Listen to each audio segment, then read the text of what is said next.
नमस्कार दोस्तों, आप सभी का स्वागत है एग्ज़ाम क्रैकर यूट्यूब चैनल में। दोस्तों, आज के इस सेशन में हम क्षेत्रीय कार्यकर्ता वाले जितने भी विद्यार्थी हैं उन सभी के लिए सेट 4 कवर अप करेंगे। आप सभी को पता है कि पिछले 3 सेट कवर हो चुके हैं। आप अगर उन्हें नहीं वॉच किए हैं यानी नहीं देखे हैं तो आप उसे चैनल के माध्यम से जाके प्लेलिस्ट में आपको पहले ही प्लेलिस्ट में आपको देखने को मिलेगा, तो वहाँ से आप कवर अप कर सकते हैं। और आप सभी को पता है कि क्षेत्रीय कार्यकर्ता की जो एग्ज़ाम तिथि है वो बता दिया गया है। 5 जुलाई को इसका पेपर होने वाला है और ये 5 जुलाई का जो पेपर होगा उसमें साइंस के जो प्रश्न पूछे जाएंगे वो 20 कुल जो है वो 20 प्रश्न होंगे। फिजिक्स, केमिस्ट्री और बायोलॉजी उन सभी को मिला के 20 प्रश्न आपको एग्ज़ाम में देखने को मिलेंगे। तो हम लोग 20 प्रश्न जो है वो कवर अप करते चल रहे हैं। आज इसका प्रैक्टिस सेट 4 है और प्रैक्टिस सेट 15 तक हम लोग कवर अप करेंगे। आज इसका प्रैक्टिस सेट 4 है और जितने भी विद्यार्थी हैं उन सभी को बता दें कि इस चैनल के माध्यम से जो है सारे इम्पोर्टेंट चैप्टर जितने भी हैं और जितने इम्पोर्टेंट टॉपिक्स हैं, सब टॉपिक्स हैं, उन सभी को क्वेश्चन के माध्यम से कवर करते हुए चल रहे हैं। तो बाकी जो विद्यार्थी रेगुलर सेशन को ले रहे हैं उन्हें पता है कि यहाँ पे कंटेंट किस लेवल का दिया जा रहा है और रिवीजन जो है ये संपूर्ण रूप से इस सेशन के सीरीज़ के माध्यम से हो रहा है। और जो भी विद्यार्थी हैं उन सभी को बता दें कि रेगुलर सेशन को अवश्य लीजिए। यहाँ से क्वेश्चन आपको एग्ज़ाम में देखने का अवश्य मिलेंगे और जितने भी इम्पोर्टेंट फैक्ट हो सकते हैं, वन लाइनर क्वेश्चन है, उन सभी को कवर करते हुए चल रहे हैं। तो क्वेश्चनों की संख्या लगभग बहुत 7500 से 7600 के क्वेश्चन के करीब जो है हम लोग 15 सेट में करने वाले हैं। यानी कि आप इसे कह सकते हैं 8000 प्रश्न जो है हम लोग इसे कवर अप करेंगे, जो कि एग्ज़ाम के दृष्टिकोण से बहुत ही महत्वपूर्ण प्रश्न कवर कर रहे हैं, एग्ज़ाम में देखने को मिलेंगे। ठीक है, बाकी चैनल पर जो विद्यार्थी नए हैं चैनल को सब्सक्राइब अवश्य कीजिएगा। चलिए आज के इस सेशन को शुरू करते हैं। पहला प्रश्न है आप सभी का कि मानव में रक्त कारक यानी कि RH फैक्टर की खोज किस वैज्ञानिक ने की थी। RH factor was discovered by which scientist. मनुष्य में RH कारक RH फैक्टर की खोज जो है ये रॉबर्ट कोच ने, कार्ल लैंडस्टीनर एवं अलेक्जेंडर वीनर द्वारा, एडवर्ड जेनर द्वारा या फिर लुई पाश्चर द्वारा। तो मनुष्य में जो RH कारक यानी RH फैक्टर की खोज जो है ये कार्ल लैंडस्टीनर द्वारा एवं अलेक्जेंडर वीनर के द्वारा किया गया था। राइट आंसर जो है ऑप्शन बी इस प्रश्न का सही जवाब है। चलिए इस प्रश्न से रिलेटेड जितने इंपॉर्टेंट फैक्ट और जितने वन लाइनर क्वेश्चन बन सकते हैं उन सभी को कवर अप करेंगे, जो कि परीक्षा के दृष्टिकोण से बहुत ही महत्वपूर्ण है। तो सभी क्वेश्चन को ध्यानपूर्वक देखिएगा। पहला प्रश्न है कि मनुष्य में RH कारक यानी कि RH फैक्टर की खोज जो है कार्ल लैंडस्टीनर और अलेक्जेंडर वीनर के द्वारा सन 1940 में की गई थी। 1940 में की गई थी। ठीक है, प्रयोग इसका क्या रहा? प्रयोग जो है ये उन्होंने यह खोज रीसस प्रजाति के बंदरों के रक्त पर शोध करते समय की थी, इसलिए इसे RH कारक यानी कि RH फैक्टर नाम दिया गया। महत्व इसका क्या है? महत्व यह मनुष्य के रक्त समूह A, B, AB और O के अलावा एक महत्वपूर्ण प्रोटीन है। जिस व्यक्ति के रक्त में यह कारक उपस्थित होता है उसे RH पॉजिटिव और जिसमें यह अनुपस्थित होता है उसे RH नेगेटिव कहा जाता है। चिकित्सीय महत्व इसका क्या रहा? चिकित्सीय महत्व की बात करें तो ये गर्भावस्था के दौरान विशेषकर जब माता RH फैक्टर यानी कि RH नेगेटिव और भ्रूण RH पॉजिटिव हो तो एरिथ्रोम्बोसाइटिस फेटालिस जैसी गंभीर स्थिति से बचने के लिए RH कारक की जाँच अत्यंत आवश्यक हो जाती है। ठीक है, एरिथ्रोब्लास्टोसिस जो है ये फेटालिस जैसे गंभीर स्थिति से बचने के लिए ये RH कारक यानी कि RH फैक्टर की जांच अत्यंत जो है ये आवश्यक हो जाती है। चलिए इससे रिलेटेड जितने क्वेश्चन बन सकते हैं वन लाइनर फॉर्मेट में उन सभी को कवर अप करेंगे, जहां से एग्जाम में प्रश्न देखने को मिलते हैं। पहला प्रश्न है कि रक्त समूह यानी कि ब्लड ग्रुप AB और O की खोज किसने की थी। तो ब्लड ग्रुप AB और ABO की खोज जो है ये कार्ल लैंडस्टीनर ने सन 1901 में की थी। ये इंपॉर्टेंट क्वेश्चन है। अगला प्रश्न है कि रुधिर वर्ग AB में कौन सा एंटीबॉडी पाया जाता है। तो रुधिर वर्ग AB में कोई भी एंटीबॉडी नहीं पाया जाता है। इसे जो है ये सार्वभौमिक ग्राही कहा जाता है। AB जो है ब्लड ग्रुप ये सार्वभौमिक ग्राही है, जबकि O नेगेटिव जो है ये सार्वभौमिक दाता है। यानी O नेगेटिव ब्लड को दिया जा सकता है, किसी भी मनुष्य को दिया जा सकता है। और AB जो है AB पॉजिटिव ब्लड ग्रुप जो है ये सर्वग्राही है। ये ब्लड जो है किसी से भी ले सकता है, AB नेगेटिव का जो मनुष्य होगा सो। चलिए अगला प्रश्न है कि किस रक्त समूह में कोई एंटीजन नहीं पाया जाता है। तो O रक्त समूह में जो है कोई भी एंटीजन नहीं पाया जाता है, इसलिए जो है ओ रक्त समूह का जो ब्लड ग्रुप है खासकर ओ नेगेटिव हुआ, ओ नेगेटिव जो है ये सर्वदाता है।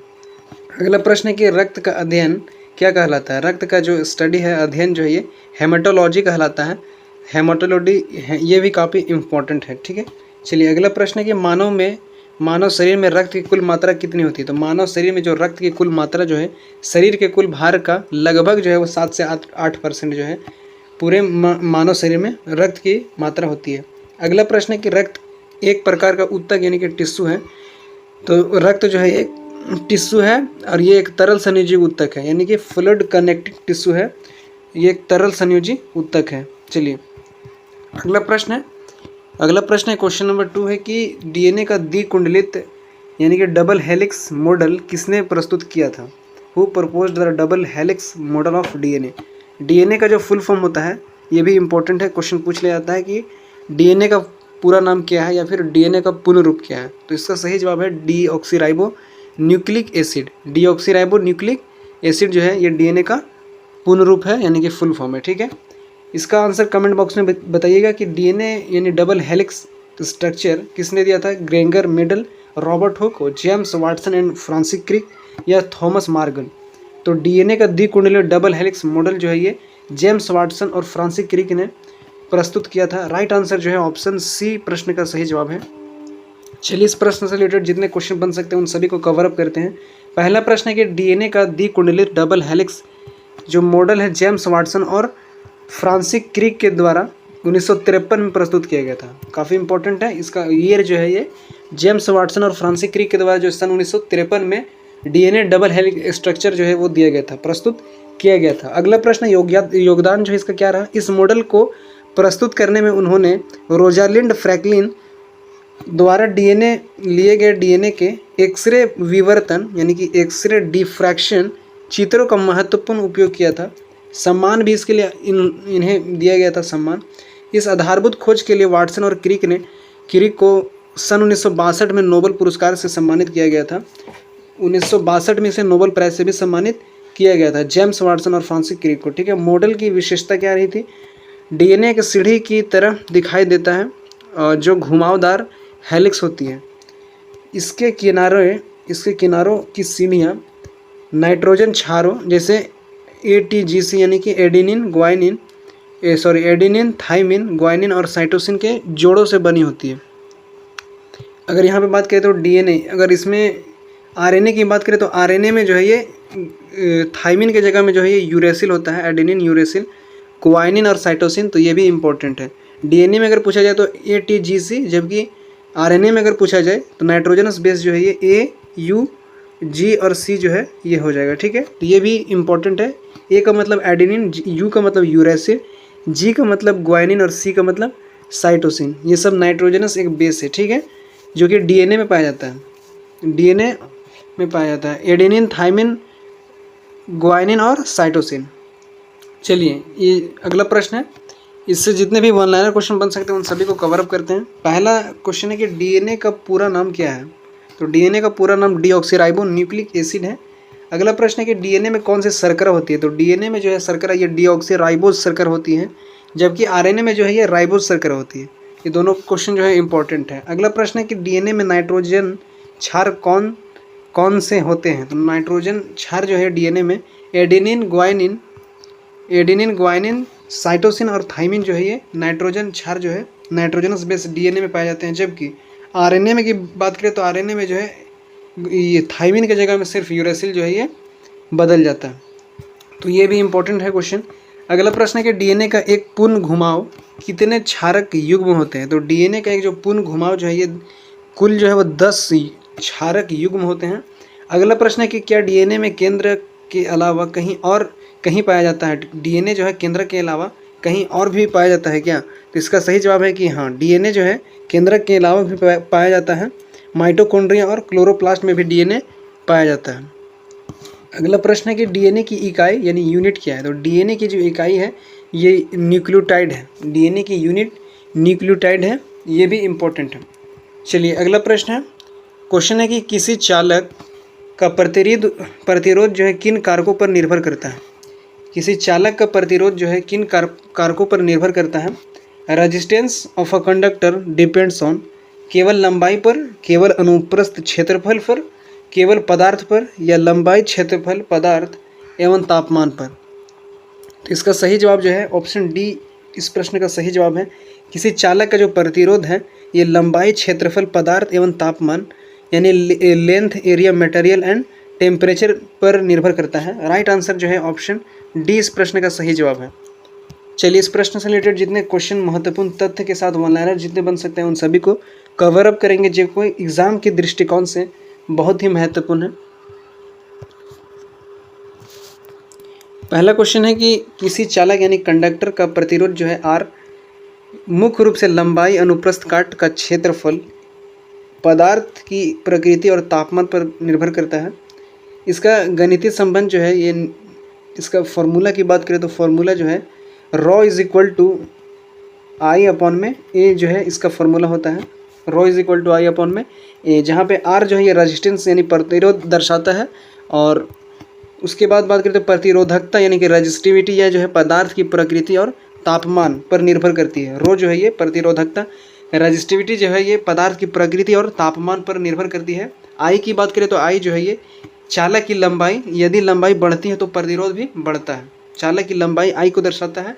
ए की बात करें तो अनुप्रस्थ काट का क्षेत्रफल को दर्शाता है। यदि क्षेत्रफल बढ़ता है अर्थात तार अगर मोटा होता है और क्षेत्रफल अगर बढ़ता है तो प्रतिरोध घटता है। तो ये दोनों जो है इम्पोर्टेंट है। अब चलिए उन सभी से रिलेटेड, इस प्रश्न से रिलेटेड जितने वन लाइनर क्वेश्चन बन सकते हैं जो कि एग्जाम में पूछ लिए जाते हैं उन सभी को कवर अप करेंगे। पहला प्रश्न है कि यहाँ से बन सकता है कि प्रतिरोध का एसआई मात्रक क्या है। प्रतिरोध यानी कि प्रतिरोध का एसआई मात्रक क्या है, तो प्रतिरोध का एसआई मात्रक जो ये ओम है। वहीं अगर प्रतिरोधकता की एसआई मात्रक अगर पूछ दिया जाए तो प्रतिरोधकता का एसआई मात्रक जो है ओम मीटर है, जबकि प्रतिरोध का एसआई मात्रक ओम होगा। राइट आंसर जो है ओम सही जवाब है। आगे देखेंगे अगला प्रश्न कि तापमान बढ़ने पर धातु का प्रतिरोध क्या होता है। तो तापमान बढ़ने पर धातुओं का जो प्रतिरोध है वो भी बढ़ता है। अगला प्रश्न है कि अर्धचालकों यानी कि सेमीकंडक्टर में तापमान बढ़ने पर प्रतिरोध पर क्या प्रभाव पड़ता है। तो सेमीकंडक्टर में जब तापमान बढ़ता है तो प्रतिरोध जो है वो घट जाता है। प्रभाव जो है ये प्रतिरोध घटने को देखने को मिलता है। अगला प्रश्न है कि प्रतिरोधकता का एसआई मात्रक क्या है। तो प्रतिरोधकता का जो एसआई मात्रक है ये ओम मीटर है। तो ये भी इम्पोर्टेंट क्वेश्चन है। अगला प्रश्न है कि पतले तार का प्रतिरोध मोटे तार की तुलना में कैसा होता है। तो पतले तार का जो प्रतिरोध जो है मोटे तार की तुलना में ये अधिक होता है। यदि लंबाई अगर समान हो तो जो है मोटे तार की जो है तुलना में पतले तार का जो प्रतिरोध है, रेजिस्टेंस है, वो जो है वो अधिक होता है। ठीक है। अगला प्रश्न है कि क्या तांबे के तार की कुल लंबाई जो है दोगुनी करने पर प्रतिरोध बदल जाएगा। यदि अगर तांबे का तार की लंबाई दोगुनी कर दिया जाए तो प्रतिरोध जो है ये बदल जाएगा। तो इसका सही जवाब है हाँ। अगर तांबे के तार को प्रतिरोध यानी रेजिस्टेंस को अगर हम लोग बदल दिया जाए तो इसका जो दोगुनी यानी कि लंबाई को अगर दोगुनी कर दिया जाए तो इसका प्रतिरोध भी इसका दोगुना हो जाएगा। तो ये भी क्वेश्चन काफ़ी इंपॉर्टेंट है। दोगुना अगर यानी डिस्टेंस को अगर दूना हम लोग कर देंगे तो रेजिस्टेंस जो है ये भी जो है डबल हो जाएगा। चलिए अगला प्रश्न है क्वेश्चन नंबर 4, यदि दो प्रतिरोध यानी कि 6 ओम और 3 ओम समानांतर क्रम पैरेलल में अगर जुड़े हों तो तुल्य प्रतिरोध कितना होगा। 2 resistor 6 ohm and 3 ohm are connected in a parallel, what is the equivalent resistance. 9 ohm, 4 ohm, 2 ohm या 1 ओम। तो दो प्रतिरोध 6 ओम और 3 ओम अगर समानांतर क्रम में पैरेलल क्रम में अगर जुड़ा रहे पैरेलल सीरीज में तो तुल्य प्रतिरोध जो है ये 2 ओम हो जाएगा। यानी कि राइट आंसर जो ऑप्शन सी इस प्रश्न का सही जवाब है। यहाँ पे फॉर्मूला जो है यहाँ पे 1/r is equal to 1/r1 plus 1/r2 वाला फॉर्मूला जो यहाँ पे अप्लाई हो जाएगा। 1/r2 ये वाला फॉर्मूला जब यहाँ पे यूज़ करेंगे तो इसका सही जवाब है 2 ओम निकल के आएगा। प्रतिरोध अगर 6 ओम और 3 ओम अगर है और सीरीज़ जो है ये पैरेलल सीरीज़ है तो तुल्य प्रतिरोध जो है इसका 2 ओम राइट आंसर निकल के आ जाएगा। चलिए इस प्रश्न से रिलेटेड क्वेश्चन देखते हैं। जब दो या दो से अधिक प्रतिरोध यानी समानांतर क्रम में पैरेलल क्रम में जुड़े होते हैं तो तुल्य प्रतिरोध जो है ज्ञात करने का जो फॉर्मूला है वो R is equal to 1/r is equal to 1/r1 1 plus 1/r2, जैसे कि मैंने अभी बताया ये इसका फॉर्मूला है जो कि समानांतर क्रम पैरेलल जो भी प्रतिरोध यानी समानांतर क्रम में रहे, पैरेलल सीरीज में रहे, तो उसका प्रतिरोध निकालने का जो फॉर्मूला है ये 1/r is equal to 1/r1 plus 1/r2 निकाल के हम लोग कैलकुलेट कर सकते हैं, जिसका राइट आंसर जो है 2 ओम निकल के आया। इस प्रश्न से रिलेटेड महत्वपूर्ण तथ्य को देखते हैं। पहला क्वेश्चन है कि समानांतर क्रम का गुण जो है, समानांतर क्रम में तुल्य प्रतिरोध हमेशा जो है छोटे व्यक्तिगत प्रतिरोध से भी कम होता है। अगर यहाँ बात करें तो 2 ओमेगा जो है पहले आ जाएगा, उसके बाद 3 ओमेगा और उसके बाद 4 ओमेगा। जबकि श्रेणी क्रम की बात करें हम लोग तो सीरीज कॉम्बिनेशन में, यदि सीरीज कॉम्बिनेशन में क्या है कि सीरीज कॉम्बिनेशन में यदि प्रतिरोध श्रेणी क्रम में जुड़े हो तो कुल प्रतिरोध जो है वो 6 + 3 यानी कि 9 ओमेगा होगा। अगर सीरीज कॉम्बिनेशन में अगर रहता यानी कि श्रेणी क्रम में अगर रहता तो प्रतिरोध जो है श्रेणी क्रम में जुड़े अगर रहते तो ये जो है सारा जो है वो ऐड हो जाता और 6 3 9 ओम हमें देखने को मिलता है। लेकिन समानांतर क्रम में जो है ये डिवीज़न के माध्यम से 2 ओम इसका प्रश्न का सही आंसर निकल के आया। जबकि श्रेणी क्रम में जो है ये सारे ऐड हो जाते हैं। ठीक है, तो दोनों कंसेप्ट जो है इंपॉर्टेंट है, क्वेश्चन यहाँ से देखने को मिलते हैं। ठीक है, पहला क्वेश्चन अब देखेंगे, वन लाइनर क्वेश्चन जो एग्जाम में पूछे जाते हैं।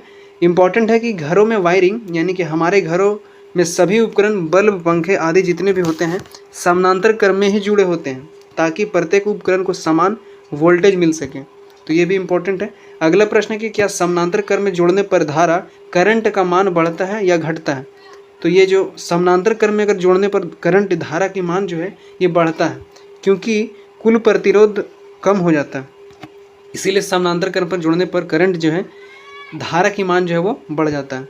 अगला प्रश्न है कि किस क्रम में प्रतिरोध को जोड़ने पर कुल प्रतिरोध न्यूनतम प्राप्त होता है। तो ये समानांतर क्रम में जोड़ने पर कुल प्रतिरोध जो है ये न्यूनतम प्राप्त होता है। अगला प्रश्न है देखेंगे तो किस क्रम में प्रतिरोध को जोड़ने पर कुल प्रतिरोध अधिकतम प्राप्त होता है। अधिकतम प्राप्त जो है ये श्रेणी क्रम में होता है और न्यूनतम प्राप्त जो है ये समानांतर क्रम में होता है। तो दोनों प्रश्न इंपॉर्टेंट है, क्वेश्चन पूछ लिए जाते हैं। अगला प्रश्न है आदर्श एमीटर की बात करें तो एमीटर का प्रतिरोध कितना होना चाहिए। तो एमीटर का प्रतिरोध जो है ये 0 होता है। वोल्ट मीटर की बात करें तो वोल्ट मीटर का प्रतिरोध जो है ये अनंत इन्फिनाइट होता है। तो ये भी दोनों इंपॉर्टेंट है। एमीटर का जो प्रतिरोध है वो 0 और वोल्ट मीटर का जो प्रतिरोध है ये इन्फिनाइट या फिर अनंत। चलिए अगला प्रश्न है, क्वेश्चन नंबर 5 है। इस प्रश्न का जवाब कमेंट बॉक्स में अवश्य दीजिएगा। क्वेश्चन है कि निम्नलिखित में से कौन सा तत्व जो है सबसे अधिक अभिक्रियाशील अधातु है। मोस्ट रिएक्टिव नॉन मेटल इनमें से कौन सा है। ऑक्सीजन, क्लोरीन, फ्लोरीन या ब्रोमीन। तो इनमें से सबसे अधिक अभिक्रियाशील अधातु की बात करें, मोस्ट रिएक्टिव नॉन मेटल की बात करें तो ये फ्लोरीन है। राइट आंसर जो है ऑप्शन सी इस प्रश्न का सही जवाब है। अब चलिए इस प्रश्न से रिलेटेड जितने क्वेश्चन बन सकते हैं उन सभी को कवर अप करेंगे। उससे पहले आप सभी को बता दें कि जो इस क्लासेस का जो संपूर्ण PDF है जो है ये आपको एग्ज़ाम क्रैकर YT के टेलीग्राम चैनल पे आपको देखने को मिल जाएगा। हालांकि अभी कुछ दिनों के लिए टेलीग्राम जो है ये इंडिया में बैन चल रहा है, लेकिन आप जैसे ही बैन हटता है तो वहाँ से डाउनलोड कर पाएंगे और बाकी जो विद्यार्थी रेगुलर क्लासेस कर रहे हैं उन्हें वहाँ अपडेट कर दिया जाता है और बता दिया जाता है। तो बाकी जितने भी विद्यार्थियों का कन्फ्यूज़न है कि इस क्लासेस का PDF कहाँ पे दिया जाएगा तो ये आपको टेलीग्राम चैनल पे ही दिया जाएगा। ठीक है, तो चलिए इस प्रश्न से रिलेटेड अब आगे की प्रश्न को देखते हैं। सबसे अधिक अभिक्रियाशील अधातु की बात करें यानी कि सबसे अधिक अभिक्रियाशील अधातु मोस्ट रिएक्टिव नॉन मेटल की बात करें तो ये फ्लोरीन है। सबसे अधिक अभिक्रियाशील अधातु फ्लोरीन है, उसके बाद फिर क्लोरीन, फिर ब्रोमीन और फिर iodine. Fluorine, chlorine, bromine, iodine. तो ये जो है फ्लोरीन, क्लोरीन, ब्रोमीन और आयोडीन ये इस क्रम में जो है ये अधातु जो है अभिक्रियाशील मोस्ट रिएक्टिव नॉन मेटल के आधार पर है। कारण की बात करें तो फ्लोरीन की विद्युत ऋणात्मकता इलेक्ट्रोनेगेटिविटी की बात करें तो आवर्त सारणी में यानी कि पीरियोडिक टेबल में सभी तत्वों में सबसे अधिक होती है। इसका आकार जो है बहुत छोटा होता है और नाभिक द्वारा बाहरी इलेक्ट्रॉनों के खींचने की शक्ति तीव्र होती है, जिससे यह जो है बहुत ही आसानी से इलेक्ट्रॉनों को ग्रहण कर अभिक्रिया कर सकता है। ठीक है, अगला प्रश्न है कि आवर्त सारणी की प्रवृत्ति क्या है। इसकी फ्रीक्वेंसी की बात करें तो प्रवृत्ति यानी कि आवर्त सारणी की प्रवृत्ति की बात करें, आवर्त सारणी में हैलोजन समूह 17 के तत्वों में ऊपर से नीचे की ओर, ऊपर से जब नीचे की ओर अभिक्रियाशीलता जो है यह घटती है। अभी ऊपर से नीचे की ओर जब पीरियोडिक टेबल में जब 17 समूह के तत्वों में ऊपर से नीचे की ओर जाने पर अभिक्रियाशील जो है ये घटती है और फ्लोरीन जो है सबसे ऊपर और सबसे अधिक अभिक्रियाशील है, और आयोडीन जो है ये सबसे कम जो है ये अभिक्रियाशील है। आपको मैंने बताया कि फ्लोरीन, क्लोरीन, ब्रोमीन और आयोडीन, तो आयोडीन जो है सबसे कम जो है अभिक्रियाशील है, बाकी अभिक्रियाशील सबसे अधिक की बात करें तो ये फ्लोरीन है। ये दोनों क्वेश्चन जो है इंपॉर्टेंट है, क्वेश्चन बनते हैं यहाँ से। चलिए अगला प्रश्न देखते हैं।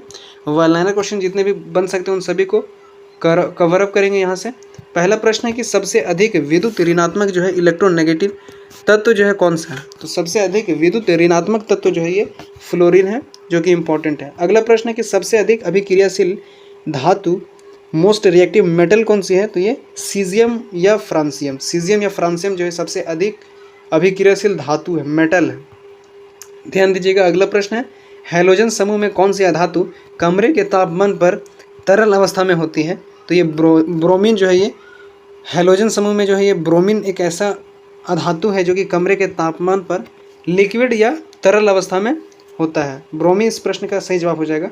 अगला प्रश्न है कि समुद्री जल में प्रचुर मात्रा में पाया जाने वाला हैलोजन कौन सा है? तो क्लोरीन जो है ये समुद्री जल में प्रचुर मात्रा में पाया जाने वाला हैलोजन जो है ये क्लोरीन है। अगला प्रश्न है कि किस धातु का उपयोग पानी के शुद्धिकरण यानी कि स्टेरिलाइजेशन में किया जाता है? तो किस अधातु नॉन मेटल की बात करें तो शुद्धिकरण क्लोरीन का जो है अधातु जो क्लोरीन जो है इसका उपयोग पानी के शुद्धिकरण के लिए किया जाता है। अगला प्रश्न है कि क्या उत्कृष्ट गैसें, नोबल गैसें जो है ये अभिक्रियाशील होती है? तो उत्कृष्ट गैसें जो है ये अभिक्रियाशील नहीं होते हैं, ठीक है, वे अक्रिय होती हैं और इनर्ट होते हैं क्योंकि उनका जो है ब्राहा कोश पूर्ण होता है। नोबल गैसें जो है ये अभिक्रियाशील नहीं होते हैं, वो अक्रिय गैसें होती हैं क्योंकि उनका ब्राहा का जो कोश है वो पूर्ण होता है, ठीक है। तो ये भी क्वेश्चन बन सकता है, ठीक है। अगला प्रश्न है कि आवर्त सारणी यानी कि पीरियोडिक टेबल में आधुनिक आवर्त नियम किस वैज्ञानिक ने दिया था? आधुनिक आवर्त नियम की बात करें तो किस वैज्ञानिक ने दिया था? Who proposed the modern periodic laws? Dobereiner, Newland, Mendeleev या हेनरी मोजले? तो इस आवर्त सारणी की बात करें यानी कि आधुनिक आवर्त सारणी का जो नियम जो है ये हेनरी मोजले के द्वारा दिया गया है। राइट आंसर जो है ऑप्शन डी इस प्रश्न का सही जवाब है। और हेनरी मोजले जो दिया है ये एटॉमिक नंबर पर इस जो पीरियोडिक टेबल जो है मॉडर्न पीरियोडिक लॉ जो है ये एटॉमिक नंबर पर आधारित है जो कि हेनरी मोजले के द्वारा दिया गया है। जबकि मेंडलीफ, डोबिनाइनर, मेंडलीफ और न्यूलैंड के द्वारा जो दिया गया है ये एटॉमिक मास पर आधारित है। तो ये भी काफ़ी इंपॉर्टेंट है। क्वेश्चन में पूछा जा सकता है कि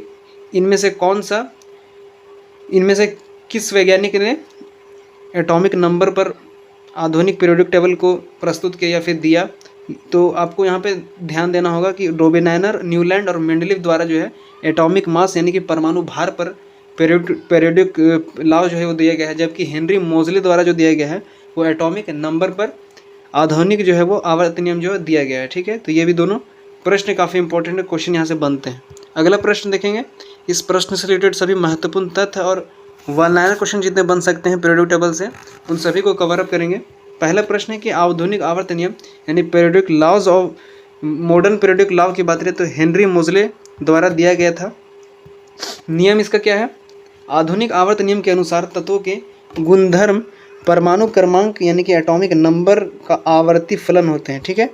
मेंडलीफ से भिन्नता की बात करें तो मेंडलीफ ने जो दिया था, मेंडलीफ की आवर्त सारणी परमाणु भार एटॉमिक मास पर आधारित थी जिसमें कई कमियां थी। मोजले ने 1913 में, हेनरी मोजले द्वारा सन 1913 में एक्सरे स्पेक्ट्रोस्कोपी के प्रयोगों द्वारा यह सिद्ध किया कि परमाणु का आधारभूत गुण उसका परमाणु क्रमांक ना कि परमाणु भार, ठीक है, उसको परमाणु क्रमांक है या ना कि परमाणु भार। तो ये जो है 1913 में हेनरी मोजले के द्वारा जो दिया गया था ये परमाणु क्रमांक पर यानी कि एटॉमिक नंबर पर दिया गया था। उससे पहले जो मेंडलीफ से द्वारा जो दिया गया था वो परमाणु भार एटॉमिक मास पर आधारित था। अगला प्रश्न है इसका महत्व क्या रहा?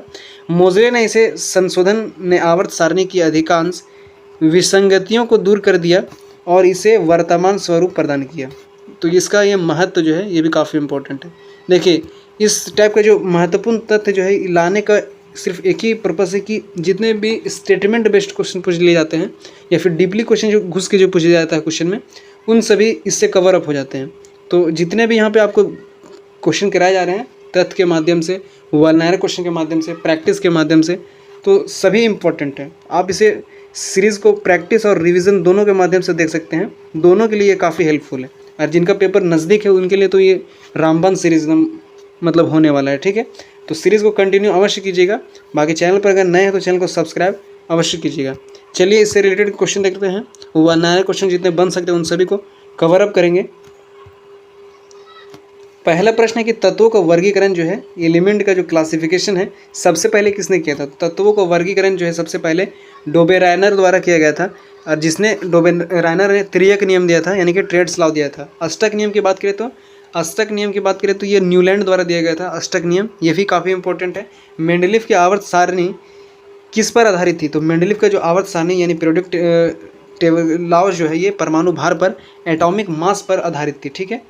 आधुनिक आवर्त सारणी में कुल कितने समूह और आवर्त हैं, यानी कि ग्रुप और पीरियड कितने हैं मॉडर्न पीरियोडिक टेबल में? ये क्वेश्चन भी पूछा जा सकता है। तो कुल 18 ग्रुप और 7 पीरियड है, यानी कि 18 समूह और 7 जो है ये आवर्त है आधुनिक आवर्त सारणी में। अगला प्रश्न है कि सबसे हल्का तत्व कौन सा है? सबसे हल्का तत्व जो है ये हाइड्रोजन है, जिसका एटॉमिक नंबर 1 है।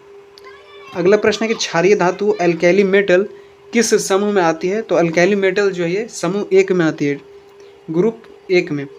अगला प्रश्न है उत्कृष्ट गैसें यानी नोबल गैसें जो हैं किस समूह में आती है? नोबल गैसें जो है ये समूह 18 में आती हैं, ग्रुप नंबर 18 में। जितने भी नोबल गैसें हैं वह सभी देखने को मिलते हैं। तो ये क्वेश्चन भी काफ़ी महत्वपूर्ण है। चलिए अब अगला प्रश्न देखते हैं। क्वेश्चन नंबर 7 है कि मानव शरीर में एंटीबॉडी का निर्माण कौन सी कोशिकाएं करती है? मानव शरीर में एंटीबॉडी का निर्माण जो है कौन सी कोशिकाएं करती है? Which cell produce antibodies in the human body? RBC, B lymphocyte, platelets या न्यूरॉन? तो मानव शरीर में एंटीबॉडी का निर्माण जो है ये बी लेम्फोसाइट्स कोशिकाएं करती है। राइट आंसर जो है ऑप्शन बी इस प्रश्न का सही जवाब है। चलिए इस बाकी आरबीसी का फुल फॉर्म की बात करें तो क्वेश्चन पूछ लिया जाता है। आरबीसी का फुल फॉर्म जो है, आरबीसी का जो फुल फॉर्म है रेड ब्लड सेल जो है इस आरबीसी का फुल फॉर्म है। जबकि डब्ल्यूबीसी की बात करें तो डब्ल्यूबीसी का full form white blood cell. तो ये भी दोनों काफ़ी इंपॉर्टेंट है, क्वेश्चन के साथ फुल फॉर्म भी काफ़ी महत्वपूर्ण है। इस प्रश्न का सही जवाब जो है बी लेम्फोसाइट हो जाएगा। बी लेम्फोसाइट जो है ये एंटीबॉडी का निर्माण, ये जो बी लेम्फोसाइट कोशिकाएं जो है ये एंटीबॉडी का निर्माण मानव शरीर में करती हैं। इस प्रश्न से रिलेटेड जितने इंपॉर्टेंट तथ्य के साथ ऑनलाइन क्वेश्चन बन सकते हैं उन सभी को कवर अप करेंगे, जहाँ से एंटीबॉडी और एंटीजन से क्वेश्चन पूछ ले आते हैं। पहला है कि मानव शरीर में एंटीबॉडी का निर्माण मुख्य रूप से बी लेम्फोसाइट्स नामक श्वेत रक्त कोशिकाओं यानी कि वाइट ब्लड सेल द्वारा किया जाता है। तो बी लेम्फोसाइट नामक श्वेत रक्त कोशिकाओं, बी लेम्फोसाइट एक वाइट ब्लड सेल है। ये भी क्वेश्चन काफ़ी इंपॉर्टेंट है। कार्यप्रणाली इसका क्या है? जब कोई बाहरी हानिकारक सूक्ष्म जीव जैसे बैक्टीरिया या वायरस शरीर में प्रवेश करता है तो बी लेम्फोसाइट सक्रिय हो जाता है, यानी कि एक्टिव हो जाता है। ये कोशिकाएं प्लाज्मा कोशिकाओं में परिवर्तित होकर विशिष्ट एंटीबॉडी बनाती है जो उस रोगाणु को पहचान कर उसे नष्ट करने या बेअसर करने में मदद करती है। प्रतिरक्षा प्रणाली भी इसका काफ़ी महत्वपूर्ण है। इम्यून सिस्टम की बात करें तो यह हमारे शरीर की ह्यूमोरल प्रतिरक्षा यानी कि ह्यूमोरल इम्यूनिटी का मुख्य हिस्सा है जो हमें प्रतिरक्षा देने का कार्य करती है। आरबीसी की बात करें तो अन्य विकल्प में आरबीसी जो है, आरबीसी लाल रक्त कोशिकाएं और रेड ब्लड सेल, इसका मुख्य कार्य जो ऑक्सीजन का परिवहन करना। आरबीसी का मुख्य कार्य जो है शरीर में ऑक्सीजन का परिवहन करना। और प्लेटलेट्स की बात करें तो प्लेटलेट्स ये रक्त का थक्का यानी कि ब्लड क्लोटिंग जमाने में मदद करती है। आरबीसी जो है ये प्लेटलेट्स जो है ये रक्त का थक्का जमाने में यानी ब्लड क्लोटिंग करने में मदद करती है। तो ये दोनों जो है काफ़ी इंपॉर्टेंट है। न्यूरॉन्स की बात करें तो न्यूरॉन्स क्या है? ये तंत्रिका तंत्र की कोशिकाएं हैं जो संकेतों के संचरण सिग्नल ट्रांसमिशन का कार्य करती है, न्यूरॉन्स। वनर क्वेश्चन को देख लेते हैं। टी लेम्फोसाइट्स जो है का कार्य क्या है? क्वेश्चन पूछा जा सकता है कि टी लेम्फोसाइट्स का क्या कार्य क्या है। तो टी लेम्फोसाइट जो है ये कोशिकाएं मध्य अस्थि प्रतिरक्षा सेल मेडिएटेड इम्यूनिटी प्रदान करती है। और बी लेम्फोसाइट जो कोशिकाओं जो होती है उन्हें सक्रिय होने में मदद करती है। तो बेसिकली टी लेम्फोसाइट का कार्य जो है ये बी लेम्फोसाइट की मदद करना यानी कि एक्टिव होने में उन्हें मदद करना ही इसका कार्य होता है। अगला प्रश्न है कि रक्त में श्वेत रक्त कोशिकाओं की कमी को क्या कहते हैं? श्वेत रक्त कोशिकाओं की कमी अगर ब्लड में हो जाए तो उसे क्या कहते हैं? यानी कि वाइट ब्लड सेल की कमी अगर ब्लड में हो जाए तो उसे ल्यूकोपीनिया कहते हैं। ल्यूकोपीनिया ये भी काफ़ी इंपॉर्टेंट है। अगला प्रश्न है प्रतिरक्षा विज्ञान इम्यूनोलॉजी के जनक कौन है? प्रतिरक्षा विज्ञान के जनक जो है एडवर्ड जेनर है। प्रतिरक्षा विज्ञान के जनक एडवर्ड जेनर है। तो ये भी प्रश्न काफ़ी इंपॉर्टेंट है। अगला प्रश्न है कि शरीर का पुलिस मैन किसे कहा जाता है? तो शरीर का पुलिस मैन जो है ये रक्त कोशिकाओं को यानी वाइट ब्लड सेल को कहा जाता है, WBC को। अगला प्रश्न है कि सबसे बड़ी श्वेत रक्त कोशिका कौन सी है? सबसे बड़ी श्वेत रक्त कोशिका वाइट ब्लड सेल जो है ये मोनोसाइट्स हैं, जो कि सबसे बड़ी श्वेत रक्त कोशिका है मोनोसाइट्स। अगला प्रश्न है कौन सी कोशिकाएं मेमोरी सेल्स के रूप में कार्य करती है? मेमोरी सेल्स के रूप में जो है कोशिकाएं बी लिम्फोसाइट्स भविष्य का संक्रमण होने पर शरीर जो है तुरंत प्रतिक्रिया दे सके, इसलिए मेमोरी सेल्स के रूप में जो है बी लिम्फोसाइट जो कोशिकाएं हैं ये कार्य करती है। तो ये भी काफ़ी इंपॉर्टेंट क्वेश्चन है। चलिए अगला प्रश्न है, क्वेश्चन नंबर 8 है, हरित क्रांति यानी ग्रीन रेवोल्यूशन का संबंध किससे है? Green revolution is related to milk production, fish production, food grain production या सिल्क प्रोडक्शन। तो ग्रीन रेवोल्यूशन की बात करें तो संबंध इसका फूड ग्रेन प्रोडक्शन से है। राइट आंसर जो है ऑप्शन सी इस प्रश्न का सही जवाब हो जाएगा। फूड ग्रेन प्रोडक्शन का संबंध ग्रीन रेवोल्यूशन से है। दुग्ध उत्पादन का संबंध की बात करें तो ये मिल्क प्रोडक्शन से है। मत्स्य उत्पादन की बात करें तो मत्स्य उत्पादन का जो संबंध है ये फिश उत्पादन यानी कि मछली पालन से है। और रेशम उत्पादन की बात करें तो ये यानी कि सिल्क प्रोडक्शन की बात करें तो ये रेशम उत्पादन से है। तो ये भी तीनों काफ़ी इंपॉर्टेंट है। और चलिए इस प्रश्न से रिलेटेड जितने वल्लाना क्वेश्चन और जितने महत्वपूर्ण तथ्य के साथ क्वेश्चन बन सकते हैं उन सभी को कवर अप करते हैं। हरित क्रांति यानी कि ग्रीन रेवोल्यूशन का संबंध जो है मुख्य रूप से फूड ग्रेन प्रोडक्शन, विशेष रूप से गेहूं और चावल के उत्पादन में भारी वृद्धि से है। विशेष रूप से गेहूं और चावल के उत्पादन में यानी प्रोडक्शन में भारी वृद्धि से हरित क्रांति का संबंध है। शुरुआत इसका कब हुआ था? भारत में हरित क्रांति की शुरुआत सन 1966 से 67 में हुई थी। इसके तहत उच्च उपज देने वाले बीजों, HYV सीड्स, आधुनिक सिंचाई तकनीकों, रासायनिक उर्वरकों और कीटनाशकों के बड़े पैमाने पर उपयोग किया गया। प्रभाव इसका क्या रहा? प्रभाव जो है इसका सबसे अधिक सकारात्मक प्रभाव जो है गेहूं की फसल पर पड़ा, जिसके उत्पादन में रिकॉर्ड वृद्धि दर्ज की गई। बाद में चावल यानी राइस के उत्पादन में भी सुधार हुआ था। तो यह इसका प्रभाव देखने को मिला था। ठीक है, क्षेत्र की बात करें तो इस क्रांति का मुख्य लाभ जो है भारत के उत्तर पश्चिमी राज्यों जैसे पंजाब, हरियाणा और पश्चिमी उत्तर प्रदेश को मिला था। मुख्य रूप से जो है इस क्रांति का जो मुख्य लाभ जो है पश्चिमी राज्यों, उत्तर पश्चिमी राज्यों जैसे पंजाब, हरियाणा और पश्चिमी उत्तर प्रदेश को मुख्य रूप से क्षेत्रों में देखने को मिला था। चलिए इस प्रश्न से रिलेटेड जितने वल्लाना क्वेश्चन बन सकते हैं उन सभी को कवर अप करते हैं। पहला क्वेश्चन है कि विश्व में हरित क्रांति के जनक किसे कहा जाता है? तो विश्व में हरित क्रांति के जनक है, फादर ऑफ ग्रीन रेवोल्यूशन जो है किसे माना जाता है? नॉर्मन बोरलॉग को माना जाता है। विश्व में जो हरित क्रांति के जनक जो है ये नॉर्मन बोरलॉग को माना जाता है। राइट आंसर नॉर्मन बोरलॉग है। अगला प्रश्न है कि भारत में हरित क्रांति के जनक किसे माना जाता है? यानी कि भारत में हरित क्रांति के जनक कौन है? Father of green revolution in India MS Swaminathan. Bharat में हरित क्रांति के जनक जो है डॉक्टर MS स्वामीनाथन है। तो ये भी काफ़ी इंपॉर्टेंट है। अगला प्रश्न है कि भारत में हरित क्रांति के जनक डॉक्टर MS स्वामीनाथन को वर्ष 2024 में किस सर्वोच्च नागरिक सम्मान से सम्मानित किया गया था? तो इन्हें डॉक्टर MS स्वामीनाथन को वर्ष 2024 में भारत रत्न मरणोपरांत से सम्मानित किया गया था। तो ये भी काफ़ी इम्पॉर्टेंट है। अगला प्रश्न है कि हरित क्रांति यानी ग्रीन रेवोल्यूशन का शब्द जो है किसने पहले दिया था? हरित क्रांति शब्द जो है सबसे पहले ये विलियम गॉड ने दिया था, विलियम गॉड ने। तो ये भी प्रश्न काफ़ी इंपॉर्टेंट है। अगला प्रश्न है कि दूध उत्पादन यानी कि मिल्क प्रोडक्शन से संबंधित क्रांति को क्या कहा जाता है? तो ये श्वेत क्रांति या वाइट रेवोल्यूशन या ऑपरेशन फ्लड कहा जाता है। इसके जनक जो है वर्गीज कुरियन है। ऑपरेशन फ्लड या वाइट रेवोल्यूशन या श्वेत क्रांति का जो जनक है डॉक्टर वर्गीज कुरियन है। डॉक्टर वर्गीज कुरियन है। ये भी काफ़ी इंपॉर्टेंट है। अगला प्रश्न है कि मत्स्य उत्पादन यानी कि फिश प्रोडक्शन से संबंधित क्रांति कौन सी है? मत्स्य उत्पादन से संबंधित जो है नीली क्रांति मत्स्य उत्पादन से संबंधित है। तिलहन उत्पादन की बात करें तो पीली क्रांति जो है ये तिलहन उत्पादन से है संबंधित है।